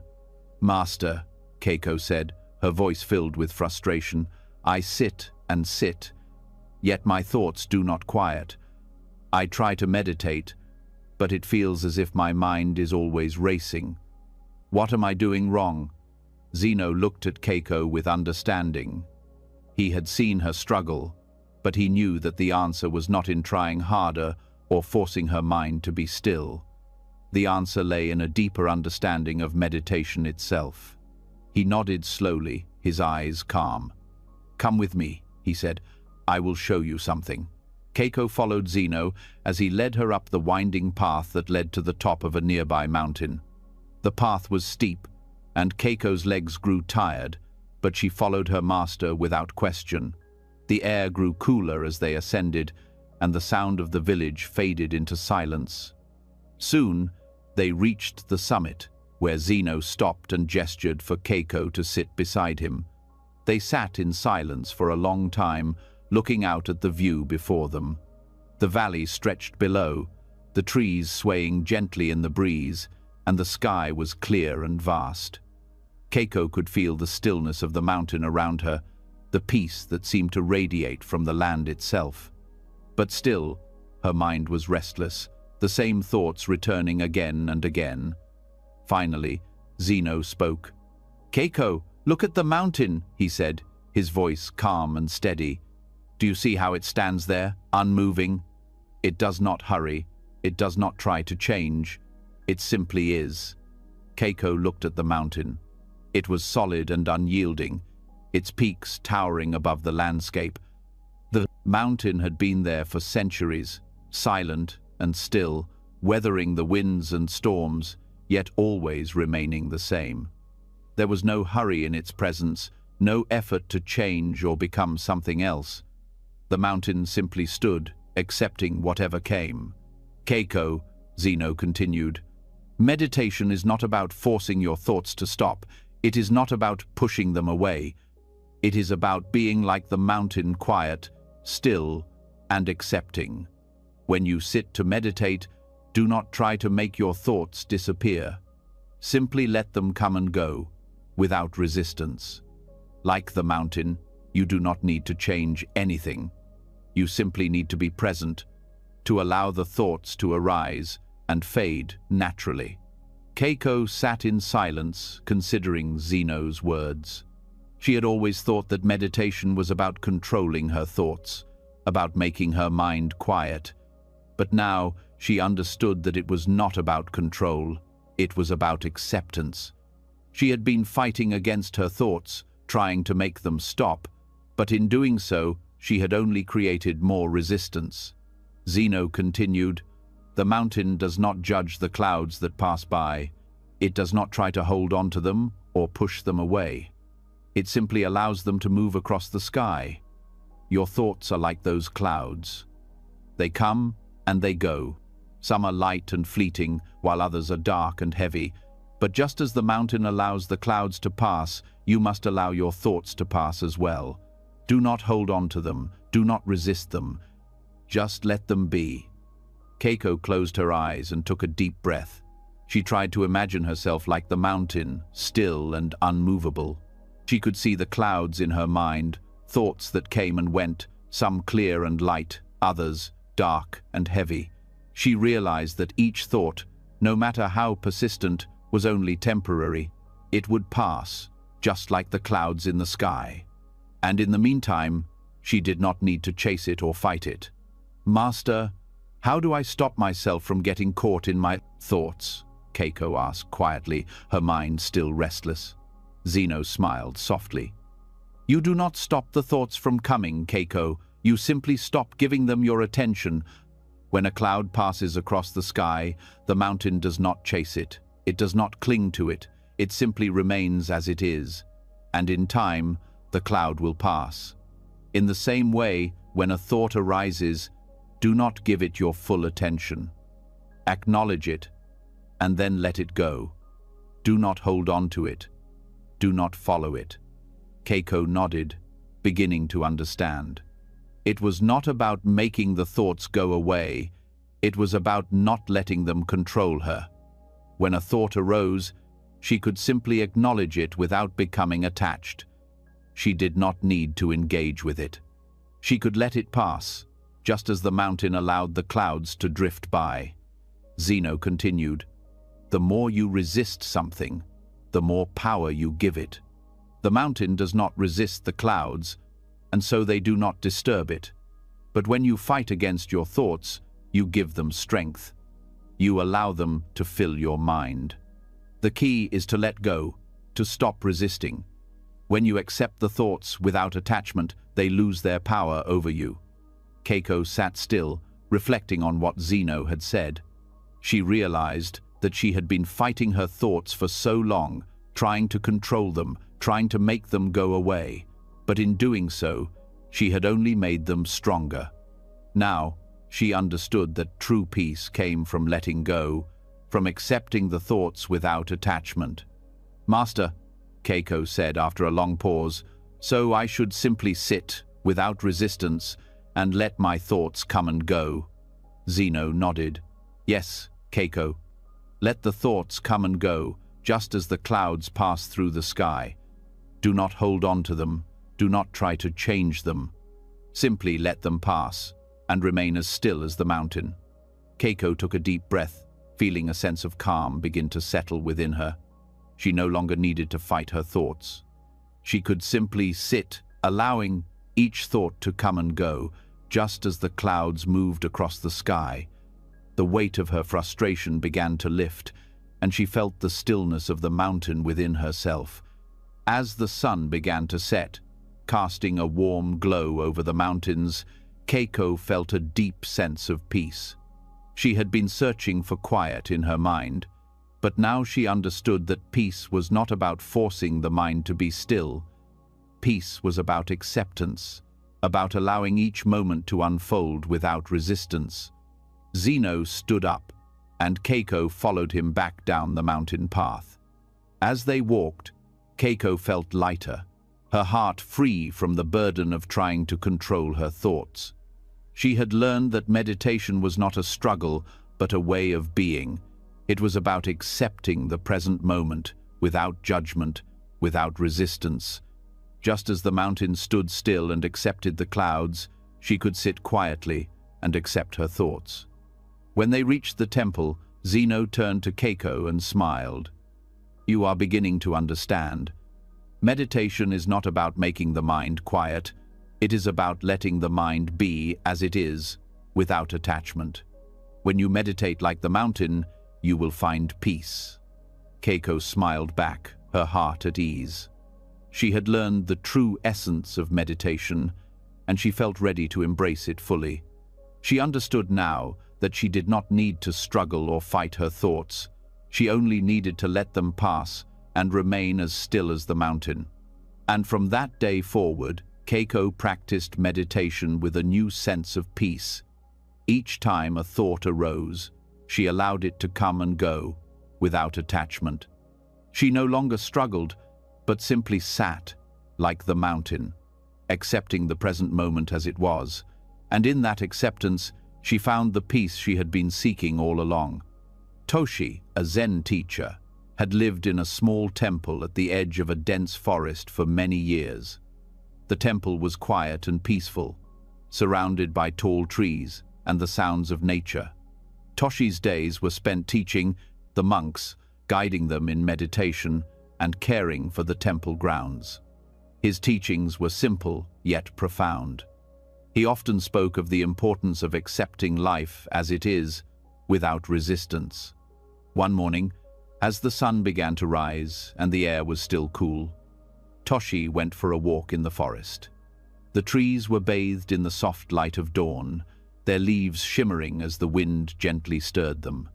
Toshi walked along the familiar path that led to a large tree in the center of the forest. This tree was known for its sweet fruit, which hung from its branches in abundance during the summer months. The fruit was ripe and ready to be picked, but Toshi had always found it to be an interesting sight, watching the animals around the tree. As he approached, he saw a monkey leaping from branch to branch, reaching for the fruit. The monkey jumped high, its small hands stretching toward the ripe fruit, but each time it got close, the fruit seemed to move just out of reach. The monkey would try again, leaping and stretching, but it could not seem to grasp the fruit. Its efforts grew more frantic, but no matter how much it tried, it was unable to reach the fruit. Toshi watched the monkey with a calm expression, understanding that this was not simply a playful sight, it was a lesson in itself. He observed the monkey's persistence, but also its frustration. The more it tried, the more it seemed to struggle. The monkey was so focused on reaching the fruit that it did not see the simple truth. The fruit was already ripe, already hanging, and all that was needed was acceptance, not effort. After some time, Toshi called out gently, "Monkey, the fruit is already ripe and hanging. Your effort to grasp it only keeps it further away. Acceptance of what is already given allows the fruit to fall into your hand." The monkey paused, as though it had heard the voice of the teacher, but it didn't stop jumping. Toshi smiled softly and continued to watch. The lesson was not for the monkey, it was for him. The monkey was struggling against the flow of nature, trying to make something happen that was already inevitable. The fruit would fall when the time was right, but the monkey's insistence on grasping it only kept it further away. Toshi walked closer to the tree, still watching the monkey. His eyes remained soft, his heart steady. "The more you try, the further the fruit moves from your grasp," he said again. "Your effort is not the way. Relax and let the fruit come to you." The monkey, still not understanding, jumped again, and again it missed the fruit. It was caught in a cycle, not seeing that its persistence was what was keeping it from reaching the very thing it desired. Toshi continued his walk beneath the branches of the tree, his mind calm. He understood the lesson that was unfolding before him. The monkey's struggle mirrored the way many people lived their lives. They chased after things, constantly striving, grasping, and reaching, not realizing that the things they sought were already within reach. Like the ripe fruit, everything was already there, already ready to fall into their hands. But they were so caught up in their efforts, in their striving, that they could not see the simplicity of what was before them. Toshi stopped and sat down beneath the tree, watching the monkey one last time. He waited patiently, knowing that the fruit would not fall while the monkey was so focused on its attempts. The fruit would fall when the monkey relaxed, when it stopped forcing its will upon nature and accepted the moment as it was. Minutes passed, and the monkey, now out of breath and tired from its jumping, stopped and sat quietly beneath the tree. For the first time, it relaxed and let go of its frantic efforts. It simply sat, observing the fruit above, and then, as if on cue, the ripe fruit fell from the branch and landed gently in the monkey's hands. Toshi smiled softly. He had known that this would happen. The monkey had learned, in its own way, that forcing and striving were not the way to obtain what it sought. When it stopped fighting and simply accepted the moment, the fruit fell effortlessly into its hands. As the monkey sat beneath the tree, holding the fruit, Toshi spoke again, but this time his words were directed to the traveler who had been watching from a distance. The traveler had witnessed the entire scene, the monkey's struggle, Toshi's calm words, and the moment when the fruit finally fell. "You see," Toshi said to the traveler, "the fruit was always ready, It was always hanging there, waiting. The monkey's effort to grasp it only created resistance. When it stopped fighting, when it stopped forcing, the fruit fell naturally. So too is life. When we stop struggling against it, when we let go of our attachment to outcomes, life flows to us effortlessly. The traveler stood still, processing Toshi's words. He had seen the truth in the lesson, and it was clear to him now. He had spent much of his life striving for success, always chasing after goals and desires, believing that happiness and fulfillment were something to be grasped, something to be earned. But now, after watching the monkey, he saw the wisdom in Toshi's words. Sometimes, the more we try, the further we move away from what we seek. Only by accepting life as it is, by letting go of resistance, could the things we desired come to us. Toshi stood up and walked toward the traveler. "Do not waste your energy chasing after things that are already yours," he said. "Just as the fruit is already ripe and waiting to fall, so too is peace, happiness, and contentment. They are not distant goals to be pursued, they are already here. The only thing that keeps them from you is your own resistance." The traveler nodded, the weight of the lesson settling deeply within him. He had spent many years seeking answers, running from one goal to the next, only to feel more restless and unfulfilled.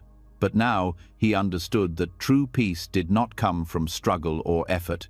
It came from acceptance, from letting go, and from being present in the moment. As the traveler walked back toward the temple with Toshi, he felt lighter. His mind, once filled with a constant stream of thoughts and desires, was quiet now. He understood that the fruit was always within reach, that he did not need to struggle to obtain it. All he needed to do was stop fighting and accept life as it was. In that acceptance, everything would fall into place. The next day, the traveler left the temple, carrying with him the wisdom he had learned from Toshi and the monkey. He no longer sought peace or happiness as distant goals to be achieved. He had learned that they were already here, already available, if only he would stop striving for them.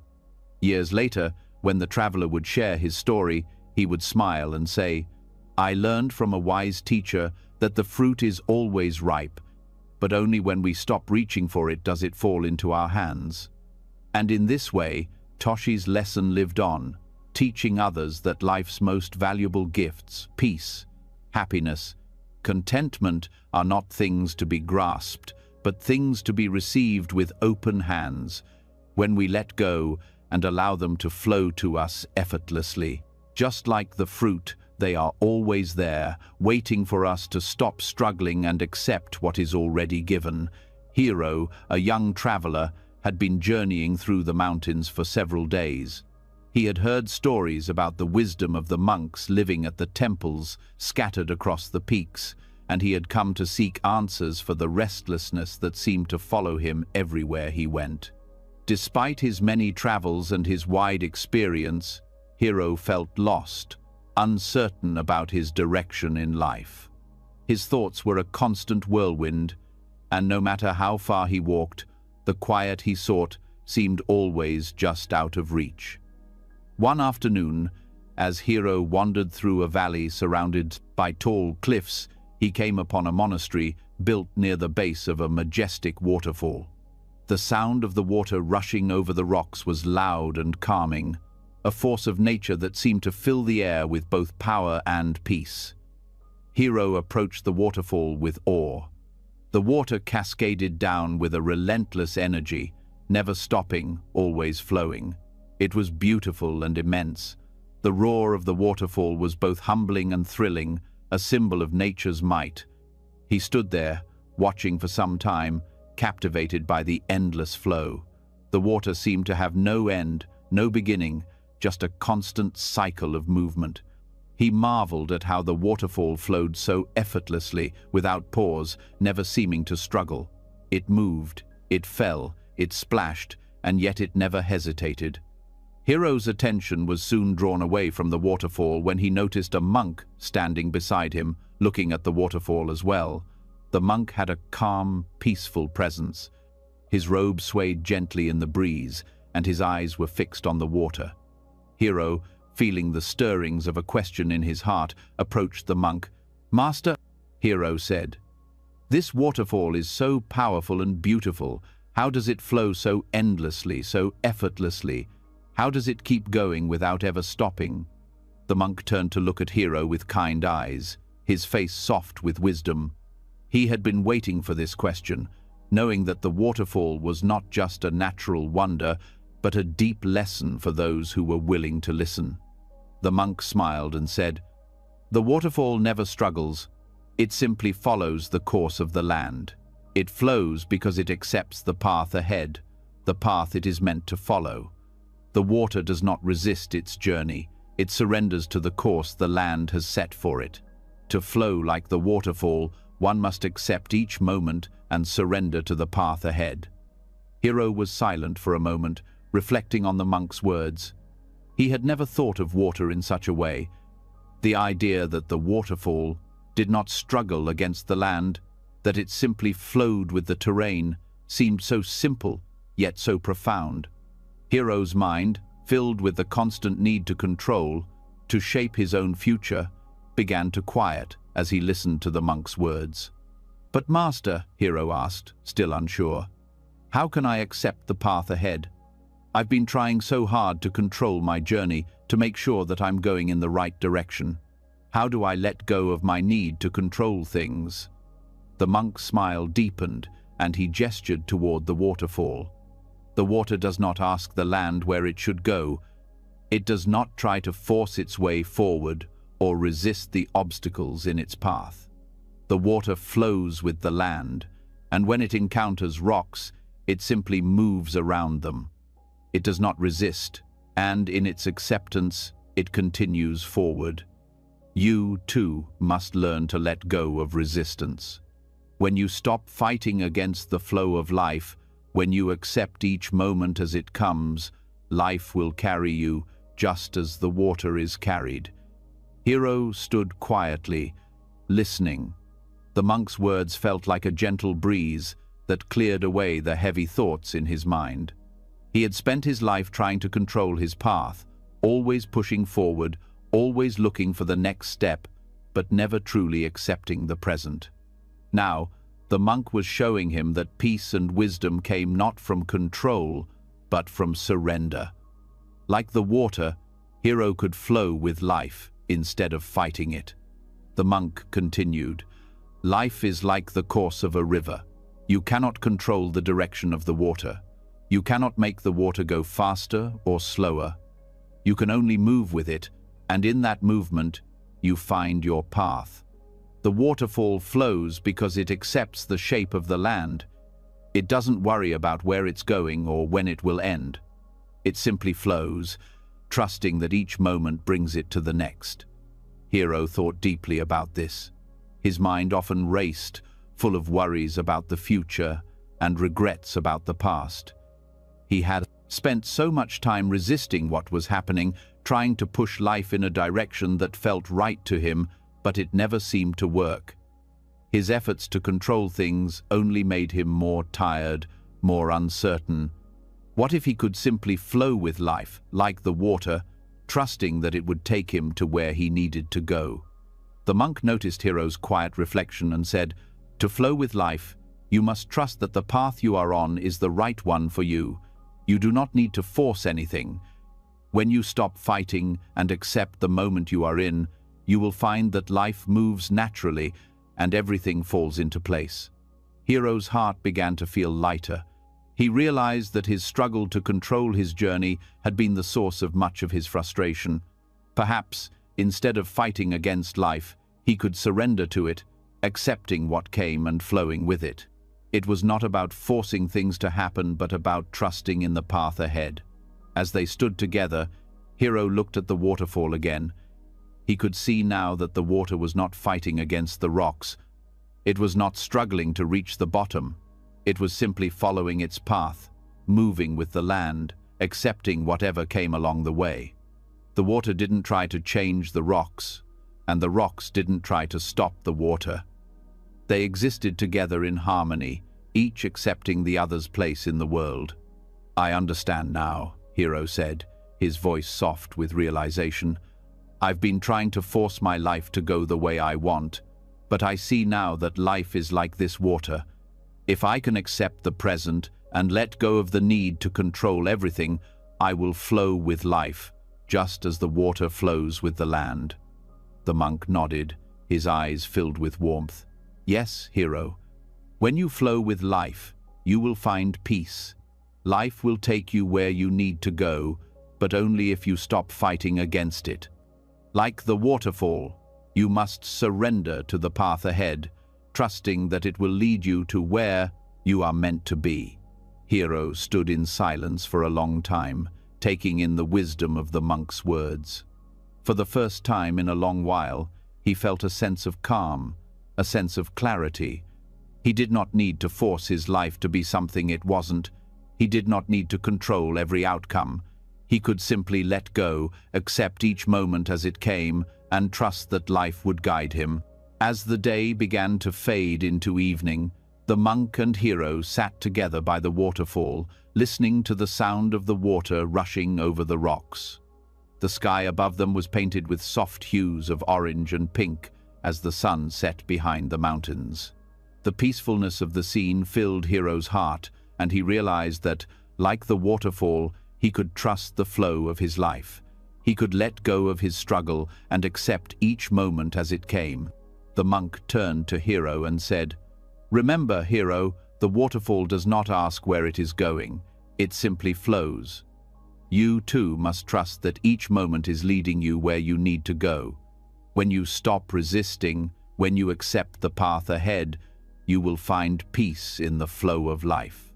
Hero bowed to the monk, feeling a deep sense of gratitude. He had come seeking wisdom, but he had found something even more valuable: the understanding that peace does not come from control or resistance.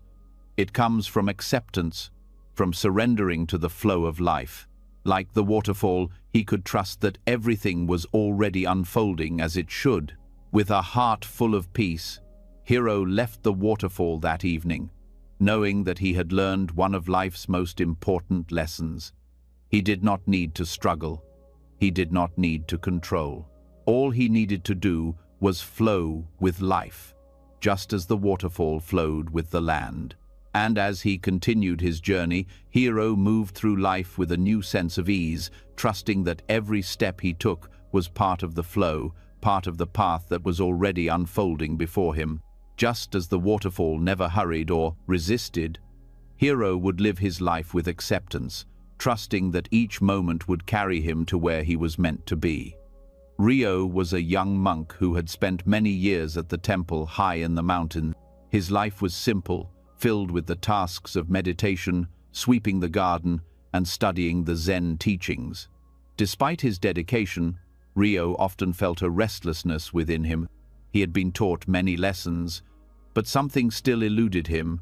He felt as though there was something more to life, something beyond the routine of his days, something he needed to understand. One afternoon, after completing his morning chores, Rio went to the temple garden to find some quiet. The garden was small but beautifully tended. There were stones placed carefully in the ground, bamboo arranged thoughtfully along the pathways, and a variety of flowers that bloomed in the spring and summer months. Rio sat down on the edge of the garden, his legs crossed, and watched the flowers gently sway in the breeze. He watched one particular flower, a delicate blossom that was slowly opening. The petals unfurled, revealing their soft pink color, and Rio found himself mesmerized by the flower's slow transformation. The flower seemed to be reaching toward the sun, its petals gradually spreading open, like a hand offering itself to the light. After a while, Rio couldn't help but wonder, how does the flower know when to open? He had been thinking about this for some time. The flower did not seem to rush, nor did it seem to be waiting for something. It simply opened at its own pace, as though it knew exactly when the time was right. But how? How did it know when to bloom, and why was it so effortless? Feeling a sense of curiosity, Ryo went to find his master, Zenji, who had been sitting under the large tree near the temple. Zenji was a quiet, wise man, known for his deep understanding of life's mysteries. He had been Ryo's teacher for many years, and it was to Zenji that Ryo turned when he had questions about life and the world around him. "Master," Ryo said, bowing respectfully before Zenji, "I was sitting in the garden, watching a flower bloom. I wonder, how does the flower know when to open? How does it know when it is the right time?" Zenji looked up from the book he had been reading, his eyes calm and full of quiet wisdom. He smiled gently and gestured for Ryo to sit beside him. "Ryo," Zenji said slowly, "the flower does not know. It simply accepts the warmth of the sun and the touch of the wind. It does not force itself to bloom. It simply allows. This is the way of acceptance." Ryo was silent for a moment, pondering his master's words. "But master, why doesn't the flower struggle like I do? It doesn't seem to be trying to force anything, it just opens. How does it know what to do?" Zenji smiled again, and his eyes sparkled with a kind of knowing that Ryo had come to admire over the years. "The flower does not struggle because it knows that it does not need to. It simply follows the rhythm of nature. It grows with the light, it responds to the warmth, and when the time is right, it opens. It does not fight against the sun or the wind. It accepts what is given. And in that acceptance, it becomes exactly what it is meant to be. The flower knows not by thinking, but by being." Ryo listened closely, trying to understand the depth of his master's words. He had spent so much of his life trying to control everything around him. He had tried to force himself to be better, to make progress, to grow faster in his practice. He often found himself struggling, trying to understand everything all at once, but somehow feeling frustrated when things didn't change quickly enough.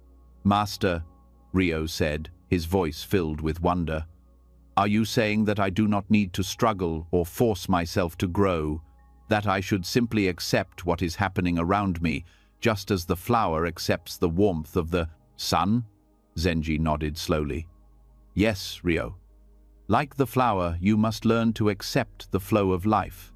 The flower does not force itself to bloom, it simply allows itself to open when the time is right. You, too, must stop struggling against the moments of your life. When you stop forcing things to happen, you will find that they unfold naturally. Acceptance is the key to peace." Ryo thought about this for a long time. He had always believed that growth came through effort, through pushing himself harder and harder. He had been taught that the path to enlightenment was one of constant striving, constant improvement. But now, he saw that the flower's wisdom was different. The flower did not try to be something it was not. It did not rush its growth or wait impatiently for the moment to come. It simply existed in harmony with what was around it, trusting that it would bloom when it was time. Ryo felt a shift inside him, a quiet understanding growing in his heart. He realized that the more he struggled to achieve, the more he resisted the natural flow of life. He had been fighting against his own pace, trying to make things happen on his own timeline, without understanding that each moment had its own rhythm. Just like the flower, he needed to accept the flow of life and trust that everything would unfold in its own time. Zenji continued, "When you learn to accept the present moment, when you stop forcing things, you will begin to flow with life. You will not feel the need to push or struggle. You will simply be, and in that being, you will find peace. Just as the flower does not try to rush its opening, so too must you learn to live in the present without resistance." Ryo nodded, his heart lighter than it had been in a long time. For the first time, he understood what Zenji had been teaching him all these years. It was not about striving harder or pushing through difficulties.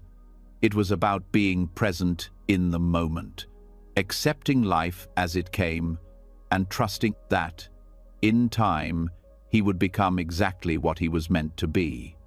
As they sat in silence, watching the gentle breeze move through the trees, Rio felt a deep sense of calm wash over him. He realized that in trying to force his growth, he had been resisting the very thing he sought. Peace and wisdom did not come from effort, but from acceptance. The flower had shown him this truth. The flower did not struggle, and in its acceptance of what was, it bloomed effortlessly. "Master," Rio said quietly, "I see now. The flower does not struggle because it knows that its time will come. I too must stop struggling and simply accept the moments as they come." Zenji nodded, his face soft with approval. "Exactly, Rio. Life is like the journey of the flower. It does not rush to become something else. It accepts the warmth of the sun and the touch of the wind, and when the time is right, it blooms. So too must you accept the path you are on, without rushing or forcing things. When you do, you will find that you grow naturally, and in that growth you will find peace." As Rio stood to leave, he felt a quiet strength in his heart. The lesson of the flower had become clear to him. He no longer needed to force his growth, no longer needed to strive endlessly for something he thought was missing. He could trust the path ahead and surrender to the flow of life. In the days that followed, Rio approached his meditation practice with new eyes. He did not try to quiet his mind by force. Instead, he sat quietly, letting his thoughts come and go without resistance, just as the flower accepted the warmth of the sun and the touch of the wind. And in time, his mind began to quiet, not through effort, but through acceptance. The flowers in the garden bloomed with the changing seasons, and Rio's heart bloomed too. He learned that just like the flower, he did not need to rush, did not need to force anything.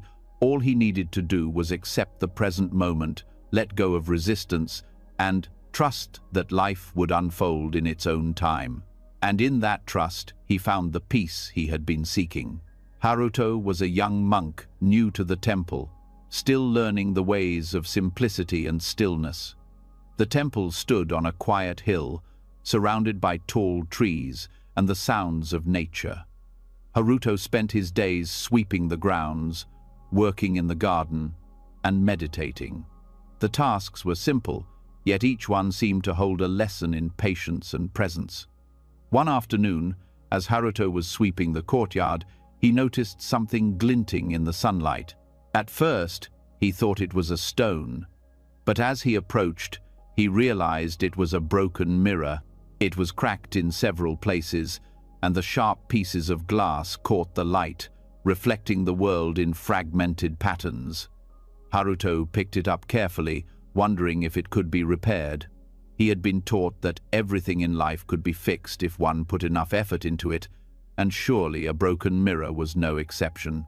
He went to find his master, Yuko, who was known throughout the temple for his wisdom. Master Yuko had lived a long life, and his presence always seemed calm, like a steady stream of water.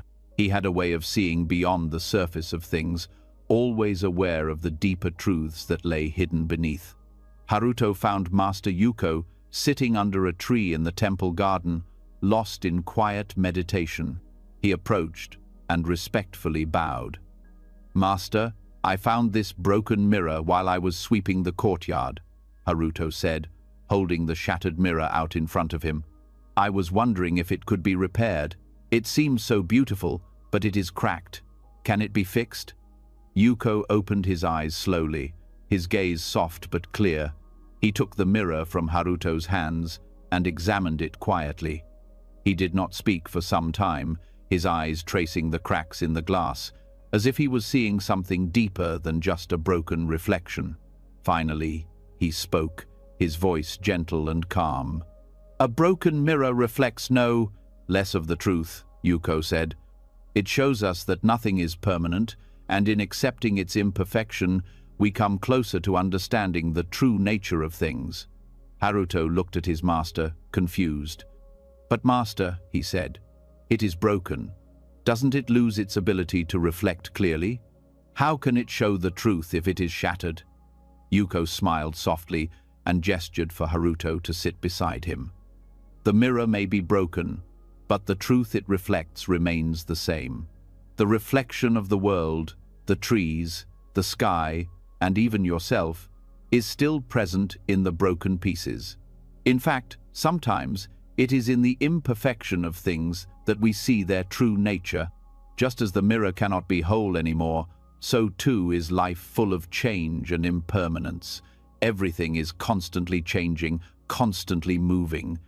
When we accept the imperfection in things, we learn to see life as it truly is. Haruto sat in silence, considering his master's words. He had been focused on the idea of fixing things, of making them whole again, but Yuko's words pointed to something deeper. Perhaps the mirror didn't need to be fixed at all. Perhaps its brokenness was a reflection of the world itself, imperfect, yet still full of beauty and truth. Yuko continued, "In trying to fix everything, we miss the lesson that imperfection has to offer. We spend so much time wanting things to be perfect, wanting them to fit into a certain idea of what they should be, that we fail to see their true value. This broken mirror, like everything in life, is impermanent. It does not need to be perfect to reflect the truth.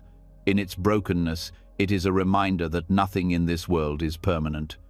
Everything changes, everything breaks down, and in that, there is beauty." Haruto looked at the mirror again, noticing the way the shards reflected the light in different angles, casting small patterns across the ground. He could see the trees, the sky, and even himself in the fragments. It was not a perfect reflection, but it was still true. "Master," Haruto said after a long pause, "does this mean that we should stop trying to fix things? That we should accept everything as it is?" Yuko's eyes were kind, but there was a depth to them, as though he had seen much of life's impermanence and understood it fully. "We do not stop caring for things, Haruto, but we must learn to accept them as they are, without attachment to how we think they should be. The act of fixing or improving is not wrong, but it must come from a place of understanding, not of resistance. When we try to fix something simply because we cannot accept its imperfection, we miss the lesson it offers us. The broken mirror teaches us that there is beauty in imperfection. It is not about creating something perfect, but about understanding that everything, even in its brokenness, is part of the whole." Haruto thought about this. He had spent much of his life striving for perfection, believing that only when things were whole and complete could they be truly valuable. But now, in his master's quiet words, he began to see that imperfection was not a flaw, it was simply a part of life, a part of the natural order of things. The mirror, in its broken state, was still valuable. It still reflected the world, still showed the truth, even though it was not whole. Master Yuko continued, "The broken mirror is a symbol of life itself. We are all like this mirror, broken in some way, imperfect in some way. We try to make ourselves whole, to fix the broken parts of ourselves, but in doing so, we often ignore the beauty in our imperfection. The mirror reflects the world, not perfectly, but truthfully. When we accept our imperfections, we are able to see the world as it is, and we find peace in that acceptance." Haruto sat quietly, feeling a shift within himself. He had spent so much time trying to be perfect, trying to fix the parts of himself that felt broken or incomplete. But now he understood that his imperfections were not something to be ashamed of or to fix at all. They were part of the truth, part of the beauty of life. Just as the mirror still reflected the world, despite its cracks, so too could he reflect the world, even with his own flaws. He looked at the broken mirror again, this time seeing it not as something damaged, but as something whole in its own way. The cracks, the imperfections, the way the light scattered across the ground, all of it was part of the mirror's truth. And in that truth there was beauty. "Thank you, Master," Haruto said softly. "I see now. The mirror does not need to be fixed. It reflects the truth just as it is, and so do we. Yuko smiled, pleased with his student's understanding. Yes, Haruto. When we stop fighting our imperfections, when we stop trying to make ourselves perfect, we begin to see the truth of who we are. The truth is not found in perfection, it is found in acceptance. Accept yourself as you are, and you will see the world with clarity. Just as the broken mirror reflects the world without judgment, so too can we reflect the world in its purest form when we accept ourselves without judgment. Haruto felt a deep sense of peace wash over him. He had spent so much time struggling to be someone he thought he should be, someone without flaws or mistakes. But now he realized that his flaws were not something to hide, they were part of who he was. And in accepting them, he could see the truth of himself more clearly. As Haruto returned to the temple that evening, he carried the lesson of the broken mirror with him. He understood now that life was full of imperfections, and that there was beauty in those imperfections. The world did not need to be perfect to be full of truth, and neither did he. He could now embrace his own brokenness, knowing that in doing so, he would come closer to understanding the true nature of things. Years later, when Haruto became a teacher himself, he would often tell his students the story of the broken mirror. He would tell them that the mirror reflected no less truth because it was broken. He would teach them that acceptance of imperfection was not a weakness, but a strength. And he would remind them that, like the mirror, we are all part of the truth, even in our brokenness. When we accept ourselves fully, we begin to see the world as it is, and in that clarity, we find peace. The lesson of the broken mirror stayed with Haruto for the rest of his life. In the cracks, in the flaws, in the moments of imperfection, he found truth, and he found peace. A long time ago, in a small temple tucked away in the mountains, there lived a wise monk named Zenji. The temple was surrounded by trees, their branches swaying in the gentle wind. The monks there spent their days in quiet reflection, meditation, and simple tasks. Zenji had taught many students over the years, and they often found his words to be deep, though he rarely spoke much. His wisdom was found more in his actions and in the peaceful way he carried himself. One day, a traveler arrived at the temple. He had walked long distances, seeking peace for his troubled mind. His heart was heavy with worries, and his soul restless. He had traveled far and wide, always seeking something that would bring him true peace. But it seemed that no matter where he went, the peace he sought remained elusive. When the traveler entered the temple, he was greeted warmly by the monks. They invited him to stay, offering him food and shelter for the night. After they had shared a simple meal together, the traveler sat with Zenji. He had heard of Zenji's reputation as a wise and peaceful monk, and he hoped that Zenji could help him find the peace he had been seeking. "Master Zenji," the traveler said, "I have been on a long journey in search of peace. I've walked many paths, asked many questions, and sought advice from many teachers. But still, peace seems to slip through my fingers. I feel lost and unsure of which path to take. Can you tell me, which path should I follow to find peace?" Zenji looked at the traveler with gentle eyes, his expression calm. He had heard many questions like this over the years. People were often searching for peace, but they rarely knew that peace was not something to be found by searching for it outside themselves. Zenji knew that the traveler, like many others, was looking in the wrong place. After a moment of silence, Zenji spoke softly. "There are many paths in life, my friend. Some are long and winding, others are short and straight. Some paths are smooth, while others are rough and difficult. But peace is not found by following a specific path. It is found when you cease seeking it. The path and the traveler are one. Accept the path you are on, and peace will arise naturally." The traveler was silent for a moment, his mind trying to grasp the meaning of Zenji's words. "But Master, how can I find peace if I stop seeking it? How can I know I'm on the right path if I don't actively look for peace?"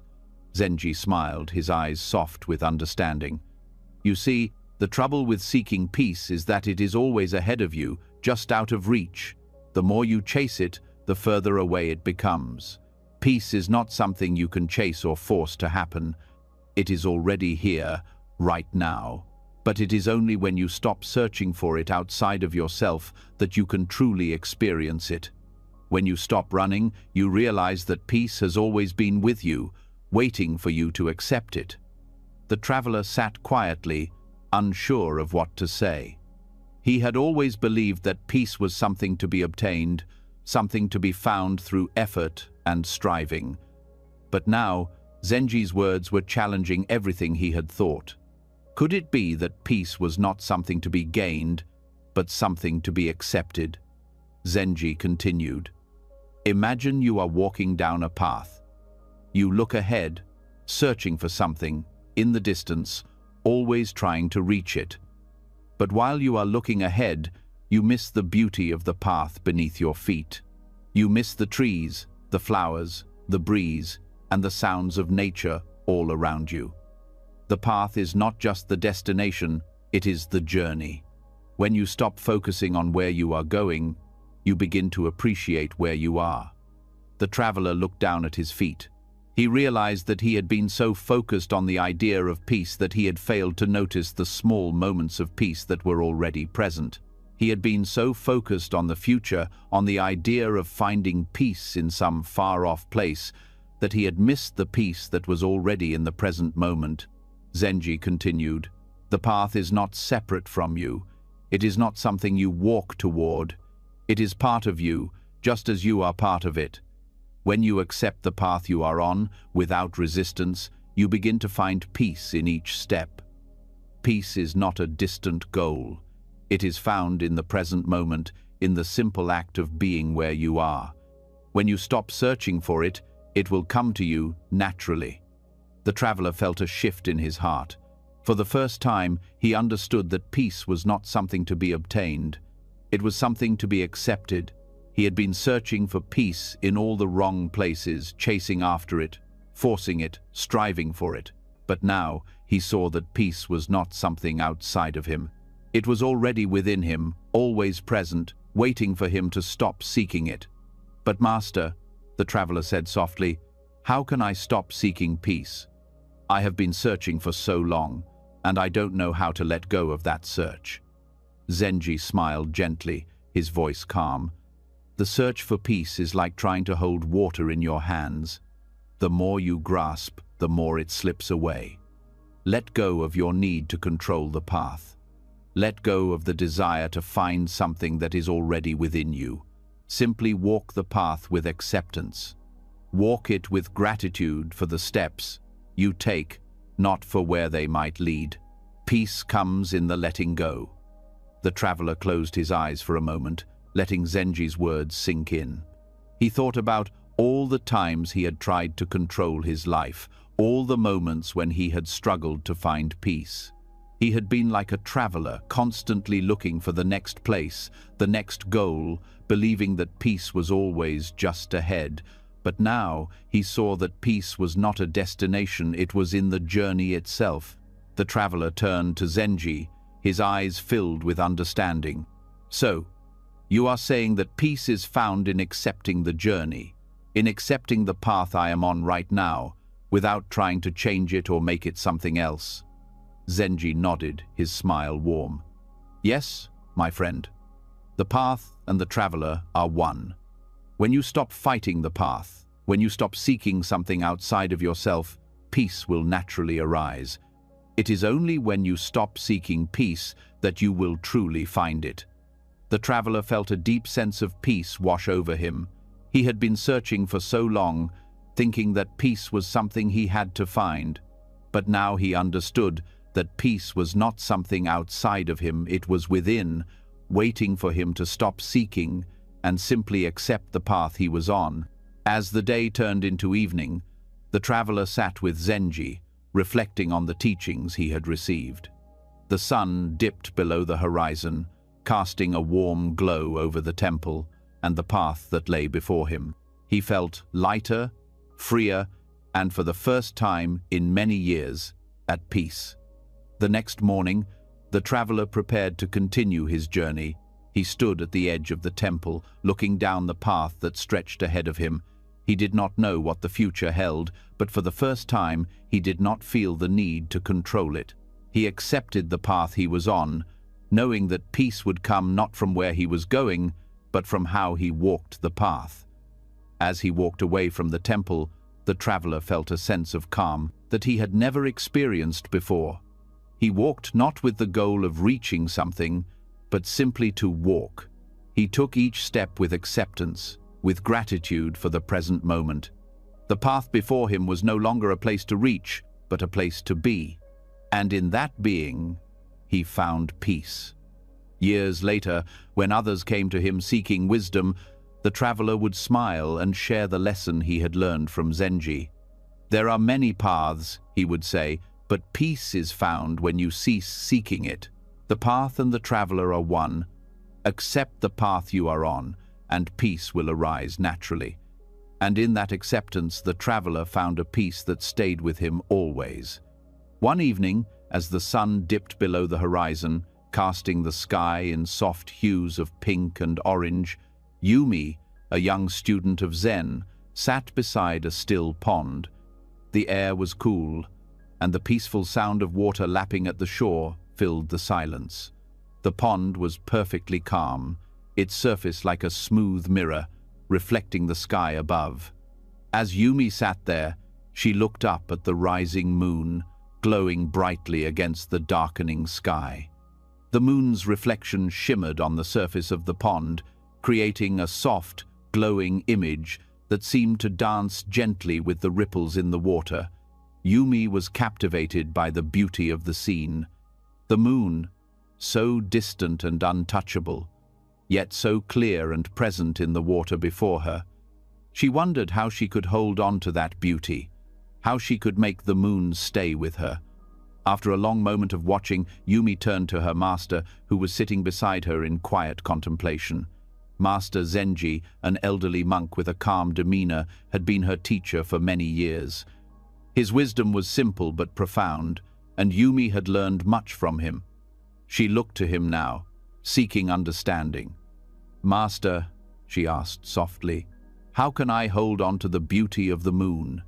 It is so beautiful, and yet it feels so fleeting. The reflection in the water will soon fade. How can I make it last?" Master Zenji did not answer right away.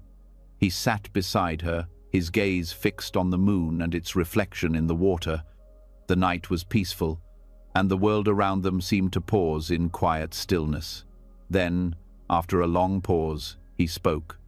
"You cannot hold the moon," he said gently, his voice steady, "but you can embrace the stillness of the pond. When the mind is still, beauty arises, just as the moon is reflected in a calm pond." Yumi looked at him, puzzled. She had not quite understood what he meant. "Master, what do you mean?" "How can I embrace the stillness of the pond? The moon is so beautiful, but it is so far away. How can I hold on to that beauty?"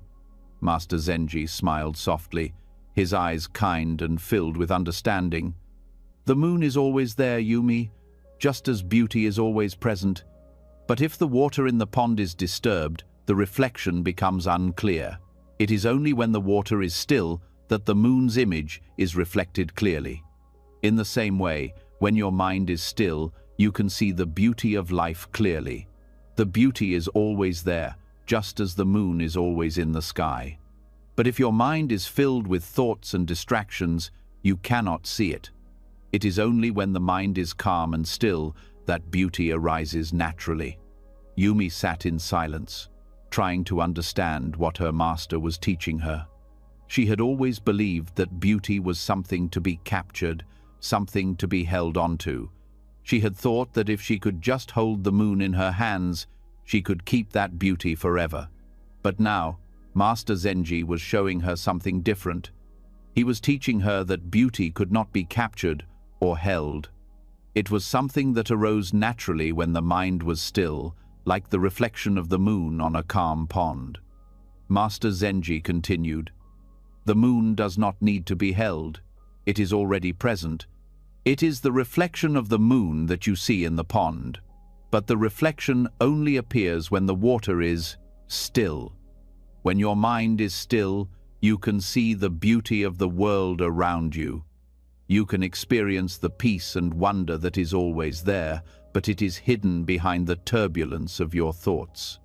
Yumi thought about this for a moment. She had often struggled with her thoughts, with the constant noise in her mind. She had tried so hard to make her thoughts go away, but they always seemed to return, always filling her mind with distractions. She had never thought about her thoughts in this way, that they were like the ripples in the pond, obscuring the beauty that was already present. "Master," Yumi said slowly, "how can I make my mind still? I try to quiet my thoughts, but they just keep coming. I feel like I can never escape the noise in my head." Zenji smiled kindly at her. "It is not about forcing your thoughts away, Yumi. It is about allowing them to come and go without attachment. When you try to push your thoughts away, you give them power, but when you allow them to come and go, like clouds passing through the sky, they lose their hold over you. The key is to not cling to them.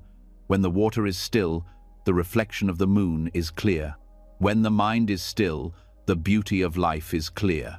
Yumi nodded, trying to grasp what her master was saying. "So, it's not about fighting the thoughts, but about letting them pass. Like the ripples in the pond?" Zenji nodded. "Yes, exactly. The ripples come and go, but they do not last. The moon's reflection is always present, but it is only when the water is still that it can be seen clearly. When your mind is still, you will see the beauty of life, just as you see the beauty of the moon in the pond."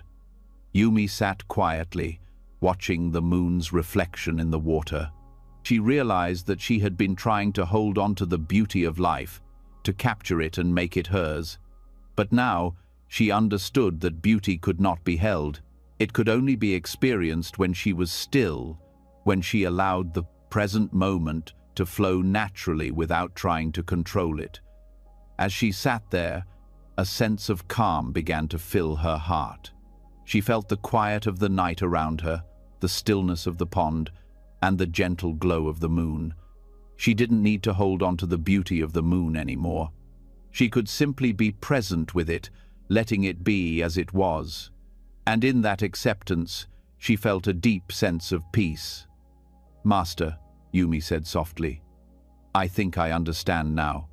I don't need to chase beauty. I don't need to capture it. I just need to be still and let it come to me." Zenji smiled, his eyes filled with warmth. "Yes, Yumi, when you stop trying to capture beauty, you will see that it is already all around you. It is always there, in every moment, in every breath. Just like the moon in the sky, beauty is constant. It is only when the mind is still, like the pond, that you can experience it clearly." Yumi sat in silence for a long time, feeling the stillness of the pond and the quiet of the night. She understood now that peace and beauty were not things to be sought after or grasped. They were already present, like the moon in the sky. She only needed to quiet her mind, to let go of her attachment to thoughts and distractions, and to simply be present. As she returned to the temple later that night, Yumi felt a deep sense of gratitude. She had learned that beauty and peace were not things to be chased, but things to be received, to be accepted in the stillness of the present moment. The moon had always been there, waiting for her to see it. All she needed to do was be still enough to notice. In the days that followed, Yumi continued her practice, learning to still her mind and accept the present moment. She no longer struggled to capture the beauty of the world. She simply allowed it to be, trusting that when her mind was calm, the beauty would always arise naturally, just as the moon reflects perfectly on a still pond. Hoshin was an old monk, known not only for his age, but for the deep peace that seemed to radiate from him. He had lived at the temple for many years, spending most of his days in quiet meditation beneath the shade of a centuries-old tree. The tree stood at the edge of the temple grounds, its bark worn with age, its roots deep in the earth. Over the years, it had grown tall and strong, with branches that stretched high into the sky. It had weathered storms, droughts, and the changing seasons, yet it remained rooted, steadfast in its place. One morning, as the sun began to rise and cast its golden light over the land, a young monk named Haruto approached Hoshin as he sat beneath the tree. Haruto had often seen his master meditating under the tree, and he had always been curious about it. The tree was ancient, much older than any monk or even the temple itself. It seemed to hold a quiet strength, a kind of wisdom that Haruto could not fully understand. He felt drawn to it, as though there was something about the tree that held the answers to the questions that often troubled his mind.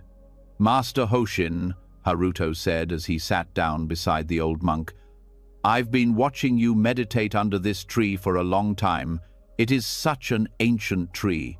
What wisdom does it offer? What does it teach you?" Hoshin opened his eyes slowly, his gaze soft but full of understanding. He looked at the young monk for a moment, then turned his gaze back toward the tree, its branches swaying gently in the morning breeze. The tree seemed to be alive, its presence calm and unshaken by the world around it. "The tree offers much wisdom, Haruto," Hoshin said in a quiet voice. "But it does not speak with words. It speaks through its being."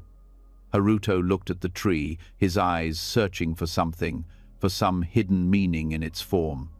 "But master, the tree does not move, it does not change. It is just there, standing in the same place year after year. How can that be wisdom?" Hoshin smiled, his face peaceful as he looked at the tree. "The tree does not try to grow. It does not try to change. It simply exists in its form, rooted in the present. The tree does not fight against the winds or the storms that come. It does not resist the changing seasons. It accepts life as it is in each moment, and that is its lesson." Haruto sat quietly, trying to understand. He had always believed that growth and change were necessary for progress. He had been taught that a monk's path was one of constant striving, always seeking to improve and to reach new heights. But now, Hoshin was telling him that the tree did not strive, it did not fight or resist, it simply was.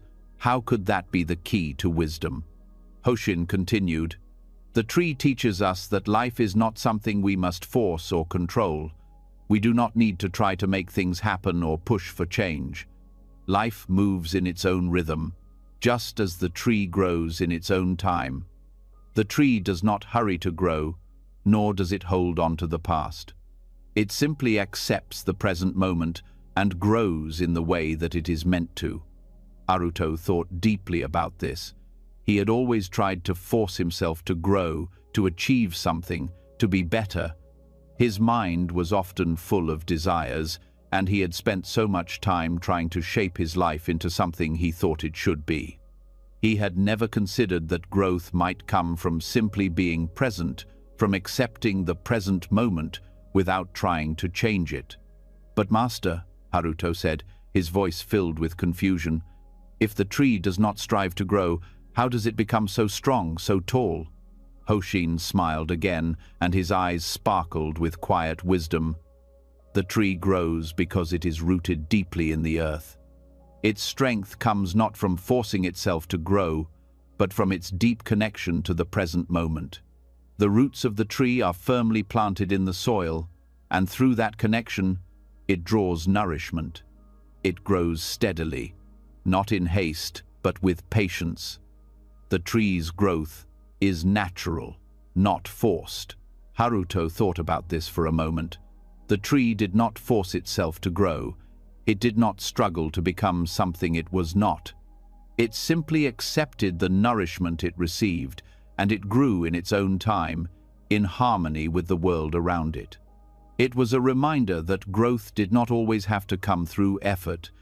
Sometimes, growth came through patience and acceptance. Hoshin continued, In the same way, you too must learn to be rooted in the present. You must accept each moment as it is, without resistance. When you fight against the present, when you try to force things to be different, you create tension and struggle. But when you are rooted in the moment, when you are present with life as it is, you will find that you grow naturally, just as the tree grows. Growth comes not from striving, but from acceptance. Haruto sat quietly, his mind slowly opening to this new understanding. He had always believed that growth meant pushing forward, that he needed to force himself to be better, to be more. But now, he saw that true growth came from being present, from accepting the moment without resistance. The tree did not try to force its growth, it simply allowed it to unfold naturally. As they sat together in the shade of the tree, Haruto asked, "Master, what happens when the tree faces a storm, or when the seasons change? Doesn't that disturb it?" Hoshin nodded thoughtfully. "Yes, the tree faces storms, and the seasons change, but the tree does not resist the changes. It bends with the wind, and it remains still during the calm. It does not fight the storm, and it does not cling to the warmth of summer when the cold of winter comes. The tree accepts each season as it comes, knowing that each moment is part of the natural cycle of life. It does not fear change because it knows that change is inevitable. The key is to be like the tree, to remain rooted in the present, no matter what comes." Haruto understood now that life, like the tree, was full of change. There would be storms and challenges, just as there would be moments of calm and warmth. The key was not to fear the changes, but to accept them, to be rooted in the present and allow life to unfold naturally. By resisting change, he had only created more suffering for himself. But by accepting each moment as it came, he could live in peace, just as the tree did. "Master, I see now," Haruto said softly.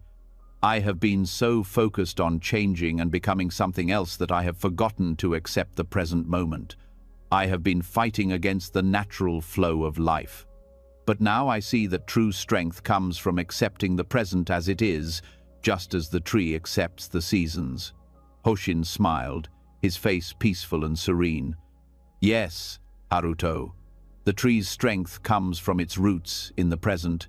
It does not try to change the wind or the rain. It simply accepts them, knowing that they are part of the flow of life. When you are rooted in the present, when you stop resisting what is, you too will find peace and strength." As the sun began to set, casting a golden light over the garden, Haruto sat in silence, reflecting on the wisdom of the tree and the lessons his master had shared with him. He no longer needed to fight against the flow of life. He did not need to strive or force his growth. Like the tree, he could simply accept the present moment, trusting that he would grow in his own time. Over the following weeks, Haruto practiced the lessons he had learned from the old tree. He spent more time meditating beneath its branches, allowing himself to be still, to be rooted in the present. He let go of his need to control his life and instead focused on accepting each moment as it came. He stopped resisting the challenges that arose and embraced them as part of the natural flow of life. And in doing so, he began to feel a sense of peace he had never known before. One day, when Haruto was sitting beneath the tree, Master Hoshin approached him. He looked at Haruto with quiet approval and said, "You are learning well, my student. You are beginning to understand the way of acceptance. The tree teaches us that life flows naturally when we stop resisting. Now, you too are flowing with life, not forcing or striving, but accepting each moment as it comes." Haruto nodded, his heart full of gratitude. He understood now that life, like the tree, did not need to be controlled. The strength came from being rooted in the present, from accepting the changes and challenges that came without fear or resistance. He no longer needed to struggle to grow, he simply needed to be present. And in that presence, growth would come naturally. And so, Haruto continued his path, walking with the wisdom of the tree, rooted in the present moment, accepting whatever life brought him, and trusting that he would grow in his own time. The lesson of the tree would stay with him always, guiding him through the seasons of life with calm and peace. Eiko, a young mother, had spent many sleepless nights caring for her infant son. The child was beautiful, and she loved him deeply. But his constant crying wore on her. Day after day, the crying seemed endless. Eiko had tried everything she could think of to comfort him, feeding, rocking, singing softly, and even taking him outside in the hope that the fresh air might calm him. But nothing seemed to work. Her heart ached with each cry, and she began to feel exhausted, both physically and emotionally. She longed for peace, not just for herself, but for her son. The crying felt like an endless storm, and she did not know how to calm it.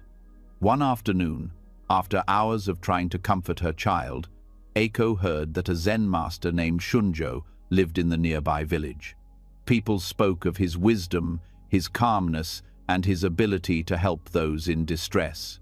In desperation, Eiko decided to seek his counsel. She placed her son gently in his crib, wrapped herself in a cloak, and made her way through the village to the temple. Master Shunjo's temple was simple, nestled among trees and flowers that filled the air with their sweet scent. Eiko arrived at the temple, feeling both hopeful and uncertain. She had heard that Zen teachings could be life-changing, but she wasn't sure how they would help with the overwhelming stress she felt. The temple was peaceful, the kind of place where one could hear their own thoughts in silence, yet her mind was filled with the constant sound of her infant's cries. Eiko approached Master Shunjo, who was sitting quietly by a small pond, observing the reflection of the trees on the water's surface.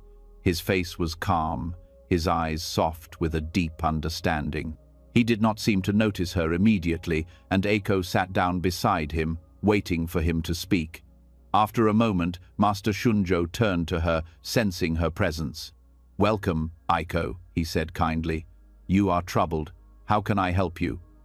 Eiko felt a wave of emotion rise within her. She had tried so many ways to stop her child's crying, but nothing seemed to ease the pain. "Master Shunjo," she said, her voice trembling, "I cannot stop my child from crying. It is breaking my heart. I have tried everything, but nothing helps. How can I stop his suffering?" Master Shunjo looked at her, his gaze steady and compassionate. He did not rush to offer advice, but instead sat quietly, as if allowing the question to settle in the space between them. After a long pause, he spoke, his voice gentle but clear. "Eiko," he began, "do not focus on stopping the crying, focus on accepting it.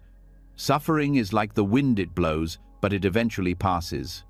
Embrace what is before you, not as something to be fixed, but as something to be experienced." Eiko looked at him, confused. "But Master, the crying is unbearable. How can I accept it? How can I embrace it when it is causing both of us so much pain?" Master Shunjo smiled softly, his eyes reflecting a quiet wisdom. "The crying is like the wind. It is not something you can control, but it is something you can accept. When the wind blows, you do not try to stop it. You simply acknowledge it, and you wait. It will pass. The crying of your child is the same. It is a natural part of life.